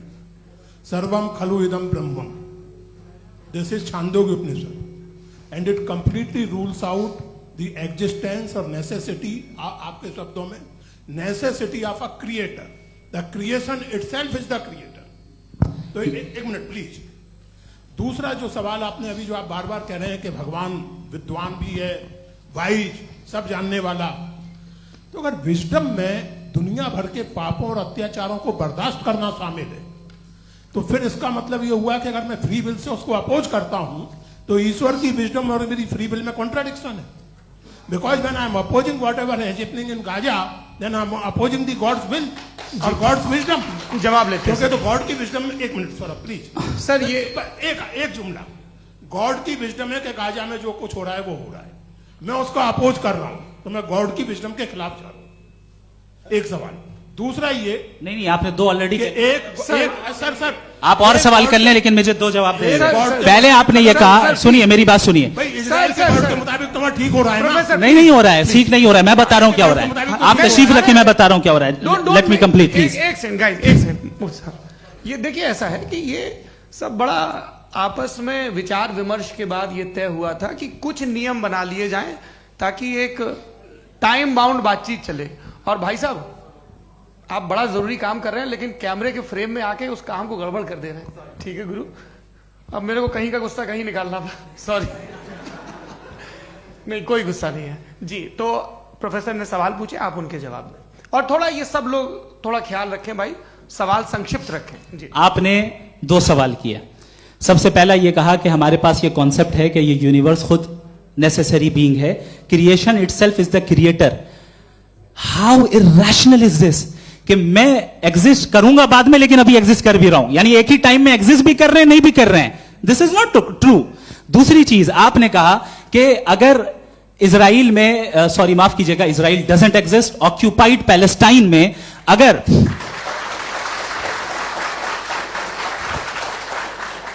ऑक्यूपाइड पैलेस्टाइन में बच्चों को मारा जा रहा है फ्री विल की वजह से और गॉड नहीं रोक रहा, ये कॉन्ट्रडिक्शन है। ये बताइए कि एक एग्जाम में एक बच्चा गलत आंसर लिख रहा है, सुनिए, एग्जामिनर चाहे तो रोक सकता है, क्यों नहीं रोक रहा है? ये कॉन्ट्रडिक्शन है, ये कॉन्ट्रडिक्शन नहीं है। माइक नहीं सर, ये आपस में जी, ये क्या आपका सवाल? माइक दीजिए। फ्री विल दिया गया है टेस्ट के लिए, अकाउंटेबिलिटी के लिए। अगर फ्री विल नहीं होता तो आप कहते हमें रोबोट बना दिया गया। नॉट मिसरिप्रेजेंट माय पोजीशन, आपकी जो भी पोजीशन, मैं अपनी फ्री विल के नाते, अपने ह्यूमन विजडम के नाते गाजा में हो रही अत्याचार का विरोध करता हूं। बिल्कुल करना चाहिए। आपके हिसाब से मैं गॉड की विजडम का विरोध कर रहा हूं? बिल्कुल नहीं, जो हो रहा है गॉड, बिल्कुल भी नहीं, बिल्कुल भी नहीं। उसका वहां पर गाजा में कत्ल होना ये इंसानों के गलत इस्तेमाल का नतीजा है, फ्री विल के इस्तेमाल का नतीजा है। गॉड इसका हुक्म नहीं देता, उससे रोकता है। यही तो मसला है ना, आपके लिए कॉन्सेप्ट क्लियर? नहीं भाई, आपने तो बताया था इंजेक्शन लगाने से बच्चे को तकलीफ होती है, ये इंजेक्शन लगा। सर आप ऐसे रेटोरिक स्टेटमेंट दे तब तो कोई मसला नहीं समझते रहेंगे। This is a rhetoric statement, this is not a logical argument sir. I am sorry. आखिरी 30 मिनट बड़े मुश्किल होने वाले हैं जी। मुफ्ती साहब आगे बैठे हैं, इनको माइक दीजिए। हाँ तरुण, माइक आप अपने पास रखिए, आपको कैमरे का फ्रेम पता है जी। सबसे पहले दोनों को मुबारकबाद। एक सर अपना आप नाम बता दें। आप अमेरिका में शिकागो में रहते हैं, इतना मुझे याद है। बताया आप, यासिर नदीम अलवाजदी मेरा नाम है। जावेद सर, आपसे एक क्वेश्चन है इन्फिनिट रिग्रेस के ताल्लुक से। एक हाइपोथेटिकल सिनेरियो है, मसलन अगर आप सर माइक थोड़ा सा प्लीज क्लोज रखिए जी। अगर आप शायर इसलिए हैं कि आपके कोई उस्ताद शायर थे, और वो इसलिए शायर थे कि उनके कोई उस्ताद शायर थे, और इसी तरीके से हम माजी में पीछे चलते चलते चले जाएं और कहीं ना रुके, तो माफ कीजिएगा आप कभी शायर नहीं हो सकते। लेकिन आप शायर हैं, आपका शायर एग्जिस्ट करता है, इसका मतलब यह है कि आप कहीं ना कहीं रुके हैं। तो मेरा सवाल यह है कि क्या आप इन्फिनिट रिग्रेस ऑफ कॉजेस को लॉजिकल फैलेसी मानते हैं या नहीं मानते? हाँ या ना? मैं इन्हें लॉजिकल फैलेसी नहीं मानता हूँ, लेकिन मेरा प्रॉब्लम यह है कि जब मैं नहीं मानता हूँ तो I continue with this logic जो फैलेसी नहीं हो। आप एक जगह रुक जाते हैं जाके, आप कहते हैं ये गेंद कैसे बनी, ये जजीरा कैसे बना, ये समंदर कैसे बना, ये ज़मीन कैसे बनी, और अचानक गॉड पे जाके आपको ब्रेक लग जाता है। एक बार आप सवाल नहीं करते कि भाई इनको बनाने वाला तो इनसे भी कॉम्प्लिकेटेड होगा, वो कैसे बना, उसके बारे में आपने इत्मीनान कर लिया, वो हमेशा से है। तो अगर आप उसे हमेशा से मानते हैं तो फिर ये मान लीजिए कि कायनात हमेशा से है, क्या तकलीफ फिर हम वजूद में नहीं आते जी है? हम मौजूद नहीं। अच्छा सर क्यों नहीं होता? मैं बताऊंगा, प्लीज प्लीज। जैसे मैंने मिसाल दी आपके शेर, आपका शेर कभी वजूद में ना आता अगर शायर इसी तरह चलते रहते हमेशा। जी माइक मेरे ख्याल से एक सेकंड। इन्फिनिट रिग्रेस का कॉन्सेप्ट क्लियर नहीं हो जी। पाया, ऐसे रहने दें, लेट्स मूव ऑन सर। ठीक है, हाँ थोड़ा सा मॉडरेटर का भी ख्याल रखें। नहीं नहीं, आपने तो रखा है, आपने रखा है। यहाँ पे गौहर रजा साहब हैं, वो भी एक सवाल पूछना चाहते हैं। माइक यार नीचे से ऑन कर दिए, नीचे। पहले तो ये कह दूं कि मैं उन बच्चों से शर्मिंदा हूं जिनको गजा में कत्ल किया गया, क्योंकि हमारे होते हुए कत्ल किया गया। लेकिन उससे ज्यादा शर्मिंदगी इस बात से हुई कि मुझे लगा कि मुफ्ती साहब उसको जस्टिफाई कर रहे हैं। बिल्कुल भी नहीं, आप बहुत ही गलत मुझे बात लगा कह मैं गलत हो सकता हूं। बिल्कुल गलत मैं है। सवाल पूछ रहा हूं, सवाल मैं देखिए, सवाल अगर पूछ रहा हूं। एक मैं सेकंड, जावेद भाई गौर से साहब, एक डिसएग्री सेकंड, करता गौर साहब, हूं। एक सेकंड देखिए, अगर देखिए ऐसा, एक सेकंड आप सर वेट, अरे आप कुछ मेरे पहले मुझे अपनी बात क्या लेने दीजिए। अगर ऑडियंस तय करेगी तो फिर मॉडरेटर का मतलब नहीं। मेरा आप सबसे ये कहना है, ये बहस दो लोगों के बीच में है, एक तरफ मुफ्ती साहब, एक तरफ जावेद साहब। पिछले 1.5 घंटे से ये लोग अपने अपने तर्क रख रहे हैं। आपकी इनसे इत्तेफाकी हो सकती है, ना इत्तेफाकी हो सकती है। मेरे उस्ताद मुझे सिखा गए हैं कि मुखामुखम में असहमति की गुंजाइश बची रहनी चाहिए।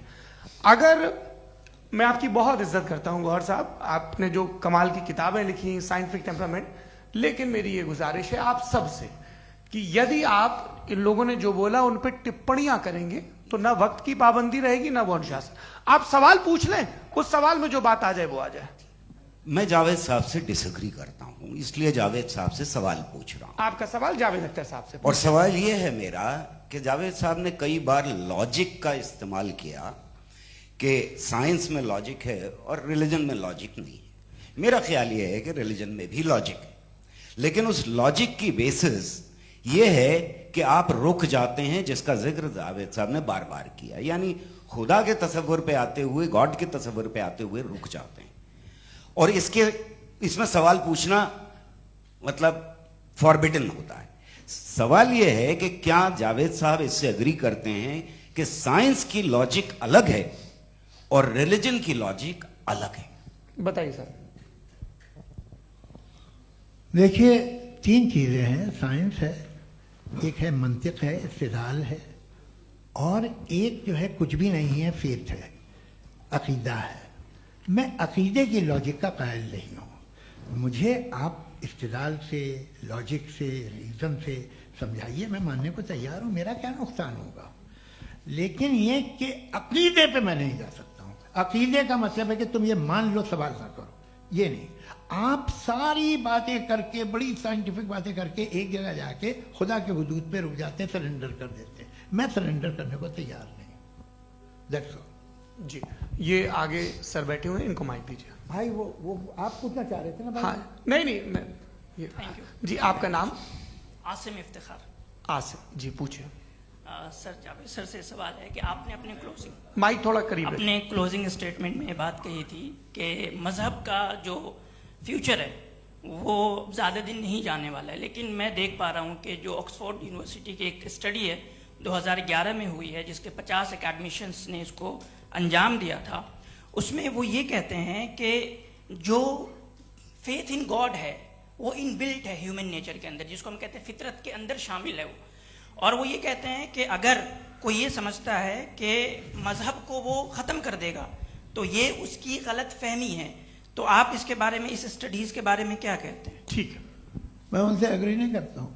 वो कौन से प्रोफेसर होंगे, ऐसा उनके क्या पास डेटा है, इन्होंने डेटा के बेसिस होगा। डेटा क्या हो सकता है? फ्यूचर का डेटा तो नहीं हो सकता ना उनके पास।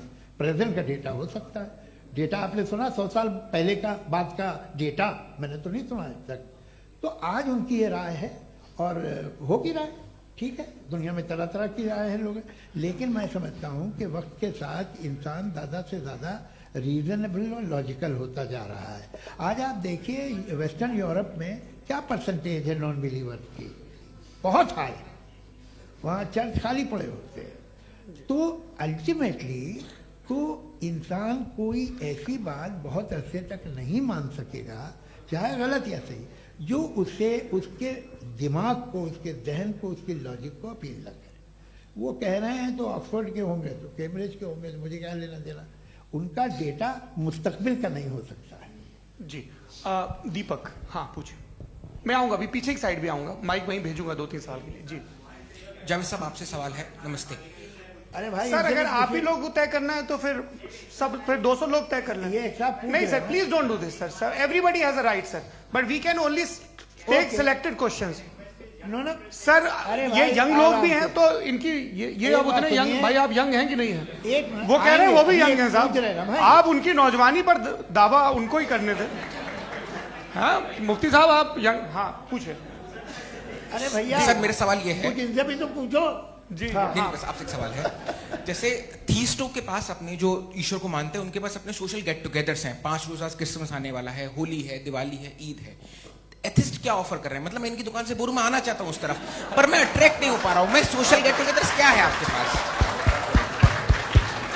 वो ये कह रहे हैं कि जो धार्मिक लोग हैं, अलग अलग धर्म के लोग, उनके उत्सव त्योहार कॉन्ग्रेगेशन बहुत हैं। अब आपको मैं एक सुनाता हूँ, यहाँ हिस्टोरियन भी बैठे हैं। मृदुला जी आप बताइएगा सही है कि नहीं। ये एक कॉन्स्टेंटाइन, एक ग्रीक रोमन बादशाह था जो क्रिश्चियनिटी आने के 400 साल बाद उसने डिसाइड किया कि मैं क्रिश्चियन हो जाऊंगा, मेरी पूरी स्टेट कैंसिल हो जाएगी। उस जमाने में ऐसे ही होता था, राजा जो धर्म इख्तियार करता था वो जनता भी कर लेती थी, इसलिए कि वो हो गया था बैंकरप्ट। और उसे जो मेडिटेरियन कोस्ट के रिच क्रिश्चियन वो थे मर्चेंट, उससे पैसा चाहिए था। तो उसने कहा यार क्रिश्चियन हो जाओ। तो उसने अपने वजीर से कहा कि भाई ये हिस्ट्री है कि अब हम लोग क्रिश्चियन हो जाते हैं। पहले सर हो जाएंगे, कोई प्रॉब्लम नहीं है, लेकिन एक प्रॉब्लम ये है कि 17 दिसंबर से 25 दिसंबर तक जो पेगन फेस्टिवल होता, जो पेगन्स थे वो लोग, जो फेस्टिवल होता है वो बंद हो जाएगा, इसलिए कि हम क्रिश्चियन हो गए तो होगा नहीं। तो वो बच्चों को बहुत बुरा लगेगा, पब्लिक को बहुत इंजॉय करते हैं, खासतौर से 25 को मेन डे। उसने कहा ये तो सही कह रहे हो, ये जीसस क्राइस्ट की पैदाइश कब थी? कहते साहब वो अप्रैल में थी। नहीं कट करो, वो 25 दिसंबर को है। यह हकीकत है। और 400 साल बाद क्रिश्चियनिटी के अप्रैल से दिसंबर ले आए, और इसलिए कि यहाँ पेगन फेस्टिवल होता था। अब मनाते हैं आप आराम से। ये जो सारे फेस्टिवल हैं ये रिलीजन से, हर एक को एक इंटरटेनमेंट डिपार्टमेंट चाहिए होता है अपनी कंपनी चलाने के लिए। तो ये रिलीजन ने, ये सेकुलर त्योहार थे जिन्हें रिलीजन्स ने ले लिया है। ये मौसम के थे, फसलों के थे, किसानों के थे, उसको आपने लेके रिलीजियस रंग दे दिया। ये कोई रिलीजन से थोड़ी आए आप। अच्छा हमें देखिए, हम तो मुल्द हैं, हम ईद मनाते हैं, हम दिवाली मनाते हैं, हम होली मनाते हैं, हम क्रिसमस मनाते हैं। बम्बई की फिल्म इंडस्ट्री की सबसे बड़ी होली हमारे घर में, सबसे बड़ी ईद हमारे घर में। वो हमारी सोशल वो है, हमारा हेरिटेज है। ऐसा थोड़ी है कि we will throw the baby along with the water. ये तो अच्छी चीज़ है, इन्हें रखो, जो बेकार है फेंक दो। जी हाँ। हेलो जी, मेरा सवाल नादवी जी से है। जैसा कि आपने बोला कि गॉड टाइम के भी परे हैं और गॉड इतनी कॉम्प्लेक्स चीज़ है कि उसे ह्यूमन माइंड समझ नहीं सकता, और गॉड ने अर्थ पे फ्री विल भी दे दी है, तो आप अपना वक्त ज़ाया क्यों कर रहे हैं गॉड के बारे में बात करके? अपन को तो बात करनी चाहिए कि सोसाइटी को बेहतर कैसे करें। जी मैं गॉड वही बताता है सोसाइटी को कैसे बेहतर करे। अभी मैं आपका जवाब देता हूं। आपने कहा कि टाइम पे वो एग्जिस्ट नहीं करता, मेरा सवाल ये है कि जैसा आपने बोला कि गॉड बहुत ही कॉम्प्लेक्स चीज है। मैंने कहा ही नहीं कि कॉम्प्लेक्स है, तो आपके अल्फाज है। कॉम्प्लेक्स का लफ्ज गॉड के लिए सुइटेबल नहीं है। क्यों? क्योंकि कॉम्प्लेक्स वो चीजें होती हैं जो ऑब्जेक्ट हो। God is not an object जिसको आप इंस्ट्रूमेंट के जरिए लेबोरेटरी में जाके टेस्ट करें, oh it's very complex. No, वो कोई कार का इंजन नहीं है। मेरा वो सवाल फिलोसॉफिकली नेसेसरी बीइंग ऐसी बीइंग है जो सिंपल बीइंग है। हाँ, आप उसको मुकम्मल तौर पे उसकी तमाम हिकमतों को जान ले और हर चीज को जान ले, ये पॉसिबल नहीं है, क्योंकि वो ऑल वाइज है, आप ऑल वाइज नहीं है, और वो खुदा है, वो आपको सारी चीजें बता दे, ये जरूरी नहीं। मेरा सवाल ये नहीं था, मेरा सवाल ये था कि जब गॉड इतना परे है इस दुनिया से कि उसने अर्थ पे फ्री विल भी दी है, हम सब ह्यूमंस की फ्री विल है, और जो सोसाइटी में हो रहा है वो अपन लोग डिसाइड करेंगे, तो अपन लोग डिसाइड नहीं करेंगे ना, अपन लोग डिसाइड नहीं करेंगे। गॉड जो है, गॉड ने वो उसकी जात, उसकी एग्जिस्टेंस टाइम एंड स्पेस से परे है, लेकिन वो हमारा टेस्ट ले रहा है और उसी गॉड ने हमें बताया कि तुम्हें क्या करना है क्या नहीं करना है, तो जाहिर है उस गॉड की बात सुनेंगे ना हम। जी, वो पीछे एक चश्मा लगाए जो मैम खड़ी हैं, उनको दीजिए। हाँ, आप जी जी बिल्कुल आएंगे। देखिए, मैं कोशिश कर रहा हूं सब तरफ जाने की। हाँ, उनको दीजिए माइक। जी, हेलो सर, मैं ओमनी प्रेजेंट नहीं हूं, टाइम पाबंद हूं, और जहां तक कोशिश कर सकता हूं करूंगा। जी, अपना नाम बताइए। मेरा नाम उर्सुला है, मैं दिल्ली यूनिवर्सिटी की एक स्टूडेंट हूं और मैं स्टूडेंट फेडरेशन ऑफ इंडिया से हूं। मेरा सवाल मुफ्ती जी से है कि इस हॉल के इस कमरे में बैठ के हम लोग रेप की मोरालिटी के बारे में फिलोसफिकली बात तो कर सकते हैं, बट असलियत ये है कि रोजमर्रा की जिंदगी में औरतें रेप के थ्रू गुजरती हैं, और हम लोग सिर्फ नंबर्स पे इस तरह नहीं देख सकते, क्योंकि कितनी औरतें हैं इन कंट्रीज में जहां पे आप बता रहे हैं कि केसेस कम हैं, जिनका एक्सेस है कि वो जाके केस फाइल कर सके। कितनी औरतें हैं जो जिनको काम करने की आजादी है उन कंट्रीज में। यूरोप में ये आजादी आ गई, यूरोप में ये रूल्स आ गए, तो हम आज उसके बारे में बात कर पा रहे हैं। जी, जवाब। आपने ये कहा कि कमरे में बंद होकर हम लोग इस पर फिलोसफिकली बात कर सकते हैं, लेकिन हकीकत में क्या हो रहा है, वो ग्राउंड लेवल पे क्या हो रहा है, जो बहुत गलत हो रहा है, और वो सफर कर रही है। आई अग्री, बहुत गलत हो रहा है, और जो गलत हो रहा है उसको हमें रोकना है। और क्यों रोकना है, वो गलत क्यों है, हमारे पास इसका ऑब्जेक्टिव फाउंडेशन है, इनके पास उसका ऑब्जेक्टिव फाउंडेशन नहीं है। मैं ये कहना चाह रहा हूं कि जहां पे भी जुल्म हो रहा है, जहां पे भी औरत पे जुल्म हो रहा है, या उसकी इज्जत लूटी जा रही है, या उसे तकलीफ पहुंचाई जा रही है, और सिर्फ औरत नहीं, किसी इंसान के ऊपर भी जुल्म हो रहा है, तो उसके खिलाफ खड़ा होना, ये मोरालिटी हमारे पास गॉड के पास से आई है। वरना जावेद साहब तो कह रहे हैं कि जो है मेजोरिटी डिसाइड करेगी, तो मेजोरिटी तो कभी भी बदल सकती है। क्या आप ये थोड़ी सी आपको गलतफहमी है। मैं अगर मेरे जुमले से ये मदनत निकला या मैंने कहा, तो ये जुमला मैं वापस लेता हूँ। ये मेरा मतलब ही नहीं था कि मेजॉरिटी डिसाइड करेगी। मेजॉरिटी डिसाइड करे तो दुनिया में बड़ी, वैसे आपने कहा था ये जुमला। अच्छा, हो सकता है, मैं मान रहा हूँ, बाद में रिकैप कर लेंगे। अरे एक सेकंड, मैं अपनी एक्सप्लेनेशन देता हूँ। मुनासिब बात यह है कि हम सब के सब दिल में जानते हैं कि क्या अच्छा है क्या बुरा है, हमें पता है अच्छी तरह से। जो लोग बुरे काम करते हैं उन्हें भी मालूम अच्छा क्या है। यही तो सवाल था हजरत कि फिर ये मोरालिटी आई कहां से? Cross examination. हाँ जी, हाँ। मोरालिटी साथ रहने की डिजायर से आई, यानी साथ रहकर जो कुछ कह दे, जो कुछ कर दे, वो हो जाएगा। नहीं नहीं, तो आप कायदे से रह ही कर सकते हैं जब तक लोगों में मोरालिटी हो, वरना क्यास हो जाएगा। ये आपको कैसे पता? जी, हमने देखा ना, जहां मोरालिटी का क्यास हो गया, हम देखते हैं। कहां पे देखते भाई? दुनिया में। आप जो आप कहीं पे अगर गलत हो रहा है तो उसको आप गलत देखिए। आप एपिस्टेमोलॉजी की बात कर रहे हैं, मैं ऑन्टोलॉजी की बात कर रहा हूं। मैं इस बहस फाउंडेशन के बाद क्या आप दोनों लोगों को चाय पे होस्ट है? करूंगा, वहां पे क्रॉस एग्जामिनेशन कर लीजिएगा। अभी ऑडियंस का हक मार रहे हैं आप लोग भाई, सर जस्ट लोग हैं आप लोग। और ये भाई ये हाँ, उधर आएंगे, जी सर आएंगे। अच्छा सर, मेरा नाम लईकुर रहमान है और मैं अलीगढ़ मुस्लिम यूनिवर्सिटी का स्टूडेंट हूँ, और जहाँ तक मुझे पता है कि sir you are also product of Aligarh Muslim University. मैं भी उसी चमन का बुलबुल। हाँ सर, तो बहुत खुशी हुई मुझे जान करके कि मैं आपसे मिलूंगा। सवाल सर, मेरा सवाल यह है, सर सैयद अली रहमा का नजरिया यह था कि खुदा के वजूद को अकल के दायरे में रह करके तलाश करना, न कि पूरी तौर से उसका इनकार कर देना। Sir, how will you define it? नहीं, तो ये तो आप इन्हें बताइए। ये सवाल आपसे खुदा का वजूद साबित कर रहे हैं, तो सर आपने इनकार कर रखा है, इस वजह से मेरा क्वेश्चन। उन्होंने यही सर से, एक सेकंड, सर सैयद ने यही कहा ना कि अकल से आप खुदा के वजूद को साबित नहीं कर सकते, यही कहा ना भाई। वो उन्होंने कहा कर सकते हैं और वो कर दिया गया आज। वो फोन तलाश करना या साबित करना अकल से ताल्लुक, अकल से नहीं सर हो सर अरे सवाल तो सुन लीजिए जी। अकल से नहीं हो सकता है, यही कहा ना आपने। अकल से हो सकता है। अरे वो यही कह रहे हैं भाई, आप बता रहे हो सकता है, वो तो कुछ और। आप अगर सर देखो नौजवान फोन ले लो, वो इतनी कमाल की यूनिवर्सिटी है। अरे भाई दे दो उन्हें जरा, एक मिनट दे दो भाई माइक। मेरी बात सुनो, नहीं, माइक मैं पे समझ- बोलो ताकि जो लाखों लोग देख रहे हैं माइक दे दो ना। अरे देंगे ना माइक, तुम ठहरो तो। हाँ सर, मेरा सवाल ये था कि सर सैयद अलैहि रहमा का एक नजरिया था अपना कि खुदा का जो वजूद है उसको अकल के दायरे में रह करके तलाश करना है, न कि पूरे तौर से इनकार कर देना है। ये उनका कॉन्सेप्ट था। लेकिन मेरा सवाल ये है कि आप इसको कैसे डिफाइन करते हैं, एक्सप्लेन कैसे करेंगे, मैं आपसे जानना चाहता हूँ, क्योंकि you are the product of Aligarh Muslim University. मुझे अकल के दायरे में रखे मैंने बहुत तलाश की, मुझे मिला नहीं। हाँ ये इधर वो चश्मा लगाए जो, हाँ उनको दे दीजिए। जी जी फटाफट पूछिए, बस 5 मिनट है, 5 मिनट में खत्म हो रहा है। हाँ अस्सलाम वालेकुम मुफ्ती साहब। एंड मेरा सवाल जावेद अख्तर साहब से। क्या नाम है आपका? अरे भैया सब मुझे तो पूछ रहे हो। फैज पूछिए फैज साहब। तो मेरा सवाल ये है कि अभी जो एथियस्ट है वो problem of evil argument use कर रहे हैं अगेंस्ट मुस्लिम्स, राइट? कि इस दुनिया में इतना सारा इविल है और अगेंस्ट मुस्लिम तो यहाँ अगेंस्ट थियस्ट। हाँ थोड़ा सा करेक्ट कर लीजिए भाई, पूरी मशक्कत ही इसी बात की थी कि किसी एक मजहब पे बात न टिके।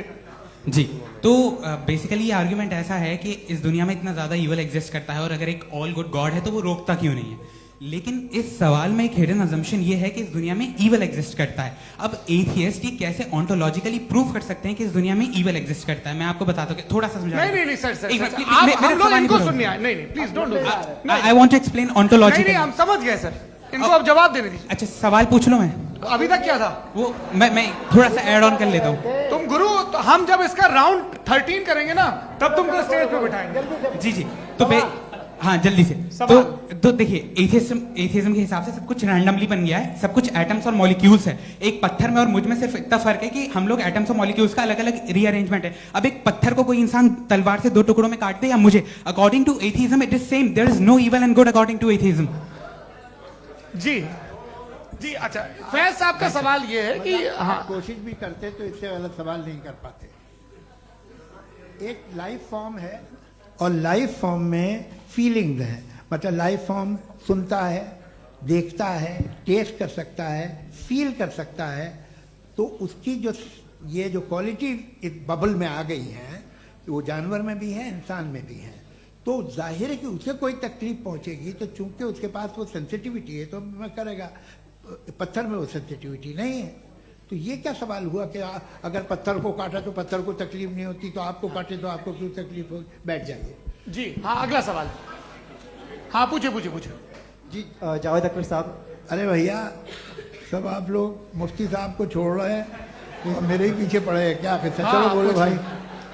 You asked how God can exist when children die in Gaza. हाँ?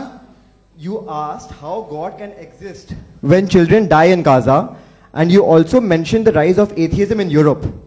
But the same events also are leading many atheists and non-believers to turn towards faith. How do you interpret this contradiction, where suffering pushes some away from God, yet brings others closer to belief? देखिए आपको एक बात बताऊं, दुनिया perfect तो कहीं भी नहीं है, हर जगह कुछ खामियां हैं। बेटा एक मिनट आप ही को कहेंगे, देखो वो तो कुछ खामियां, कमजोरियां, खराबियां सब जगह है। लेकिन अगर देखोगे ईमानदारी से कि दुनिया सबसे ज़्यादा महज़ब कहाँ है, एक आम शहरी को कहाँ हुकूक हासिल हैं, वो बोल सकता है, अपनी मर्ज़ी से काम कर सकता है, अपनी मर्ज़ी से राय दे सकता है, हुकूमत के ख़िलाफ़ बोल सकता है, बरसरे इक़्तिदार लोगों के बारे में बोल सकता है, सरमायादारों के ख़िलाफ़ बोल सकता है। तो आपको ये स्कैंडिनेवियन कंट्रीज़ में मिलेगा, वेस्टर्न यूरोप में मिलेगा। मैं नहीं कह रहा वो परफेक्ट है, बिल्कुल नहीं, वहाँ बहुत ख़राबियाँ भी हैं, परफेक्ट तो कोई। लेकिन जिन जिन मुल्कों में, लैटिन अमेरिका देखो, गल्फ देखो, वहाँ पर आपको ये ज़रूर है कि रेप नहीं होते होंगे। रेप की ज़रूरत क्या है भाई? उसको तो ख़रीद लो, घर में रखो, सड़क पर रेप करने की क्या ज़रूरत है? मगर सुनिए, मगर हकीकत ये है कि वहाँ शख्सी आज़ादी राय देने की, बोलने की नहीं है। जी ये एक आखिरी सवाल मुफ्ती साहब से। हाँ मैम, इनको माइक दीजिए। शुक्रिया। मेरा नाम मनीषा है, मैं हरियाणा से आई हूँ। मैं मुफ्ती साहब से एक बात पूछना वाह। चाहती हूँ। आप बार बार जावेद साहब को कॉन्ट्राडिक्ट तो कर रहे हैं कि आपने ये कहा, लेकिन आप भी assumptions के बेसिस पे बात कर रहे हैं।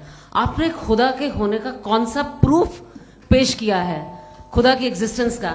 अब इस सवाल को अलग रहने दीजिए, कौन एथीस्ट है कौन नहीं है। और दूसरी बात जो आपने एक छोटी सी कही थी कि ये फ्री विल का इस्तेमाल करता है इंसान अपनी, लेकिन उस फ्री विल का इस्तेमाल में मतलब खुदा ने ये दे दी सबको ये इजाजत कि वो कितना घिनौनापन और कितने ज्यादा खराब से खराब तरीके इस्तेमाल कर सकता है। जवाब लोगों को। सुनते जी। आप फ्री विल को मानती है ना, या अब कहती है कि फ्री विल नहीं है ना, मानती है ना? तो अब आपके पास इसका कोई एक्सप्लेनेशन नहीं है कि अगर एक इंसान उस फ्री विल का इस्तेमाल करके गलत काम कर रहा है और बच के अच्छी जिंदगी गुजार के निकल जा रहा है, उसका कोई रिकॉम्पेंस नहीं है। हमारे वर्ल्ड व्यू में जो इंसान गलत काम कर रहा है उसको भी रिकॉम्पेंस यानी उसका बुरा बदला मिलना है, और जो सही काम कर रहा है उसको सही बदला मिलना है। लिहाजा जो फ्री विल है वो इस तरीके से है कि एक लिमिटेड टाइम तक खुदा ने मोहलत दी है। ऐसा नहीं कि छूट दे दी, जो करना है करते रहो हमेशा। वक्त आएगा जब एग्जाम का टाइम खत्म होगा तब रिजल्ट आएगा। दौराने एग्जाम जबरदस्ती आपको नहीं बताया जाएगा। अरे भाई एक सेकंड, जी, एक सवाल मुफ्ती साहब से मेरा है। सर, मैम, मुफ्ती साहब से जी, एक जी, सवाल। हाँ, मेरी हाँ, बात। हाँ, मुफ्ती हाँ, साहब, मैम, एक प्लीज, सेकंड, रुक जाइए। आपसे फोन, आप इसके बाद आपसे पूछिएगा, माइक यहीं छीन रहेंगे वो। लूंगा। हाँ, बोलिए। मैं मुफ्ती मैम, साहब एक एक ही सेकंड। सवाल करता हूँ कि अगर जो हो रहा है फ्री विल से हो रहा है और एक दिन बरोज़ क़यामत इंसाफ होगा मैशर में वगैरह वगैरह, तो दुआ क्यों मांगते हैं लोग? दुआ मांगते हैं इसके मतलब है अभी भी उसने ये डिपार्टमेंट रखा है कि मैं रोजमर्रा की जिंदगी में इंटरफेयर बिल्कुल कर बिल्कुल, सकता हूं। He can. तो तुम कैन हो, तुम मुझे नौकरी दिला देते हो, मेरे बेटे को ग्रीन कार्ड दिला देते हो, और 45,000 बच्चे मरते हो, उन्हें रोकते नहीं हो। नहीं तो क्या आप ये कह रहे हैं कि इस दुनिया में जालिमों को कभी पकड़ी नहीं होती है? अरे जो भी पकड़ होगी वो बच्चे रोते हैं। बिल्कुल, देखिए वो मैंने औरतें अपने रोती हैं, ओपनिंग जिनके बच्चे स्टेटमेंट में यही कहा था आप कि मुझे जनाब नौकरी जावेद साहब दिलवा सिर्फ रहे हैं, इमोशनल मेरी आर्गुमेंट बेटी की जैसे सही दिस इज जगह एन शादी इमोशनल करा रहे हैं। आर्गुमेंट। ये छोटे मोटे देवियों और इसके सज्जनों, पीछे देवियों और इसके सज्जनों, पीछे का रीजन मैंने बताया क्या है। देखिए, इसके मैं पीछे का बार-बार यहाँ रीजन क्या है पर मैंने बताया। मंच से आप लोगों को सज्जनों इसलिए कह रहा हूं ताकि थोड़ा सा आपके कॉन्शियंस पे जोर रहे कि आपको ऑर्डर बचा के रखना है। वक्त तय हुआ था, ये वक्त पूरा हुआ, आपने इतने धैर्यपूर्वक सुना, मैं आप सबका बहुत बहुत शुक्रगुजार हूं। यदि इन दोनों विद्वानों की इच्छा होगी तो कभी हम इस बातचीत का राउंड 2, राउंड 3, यही तो देखिए खूबी है इंसान की कि बहस मुबाहसे में वो पड़ा रहता है। आप लोगों ने बड़े धैर्य का परिचय दिया, बहुत बहुत शुक्रिया। इसी के साथ ये बातचीत यहाँ पे आप समाप्त लोग को होती है। मैं एक बात बता दूं, ये सारी बहस हो गई, अब मुफ्ती साहब और बड़े मुफ्ती साहब इन साथ के साथ मैं खाना खाने वाला हूँ।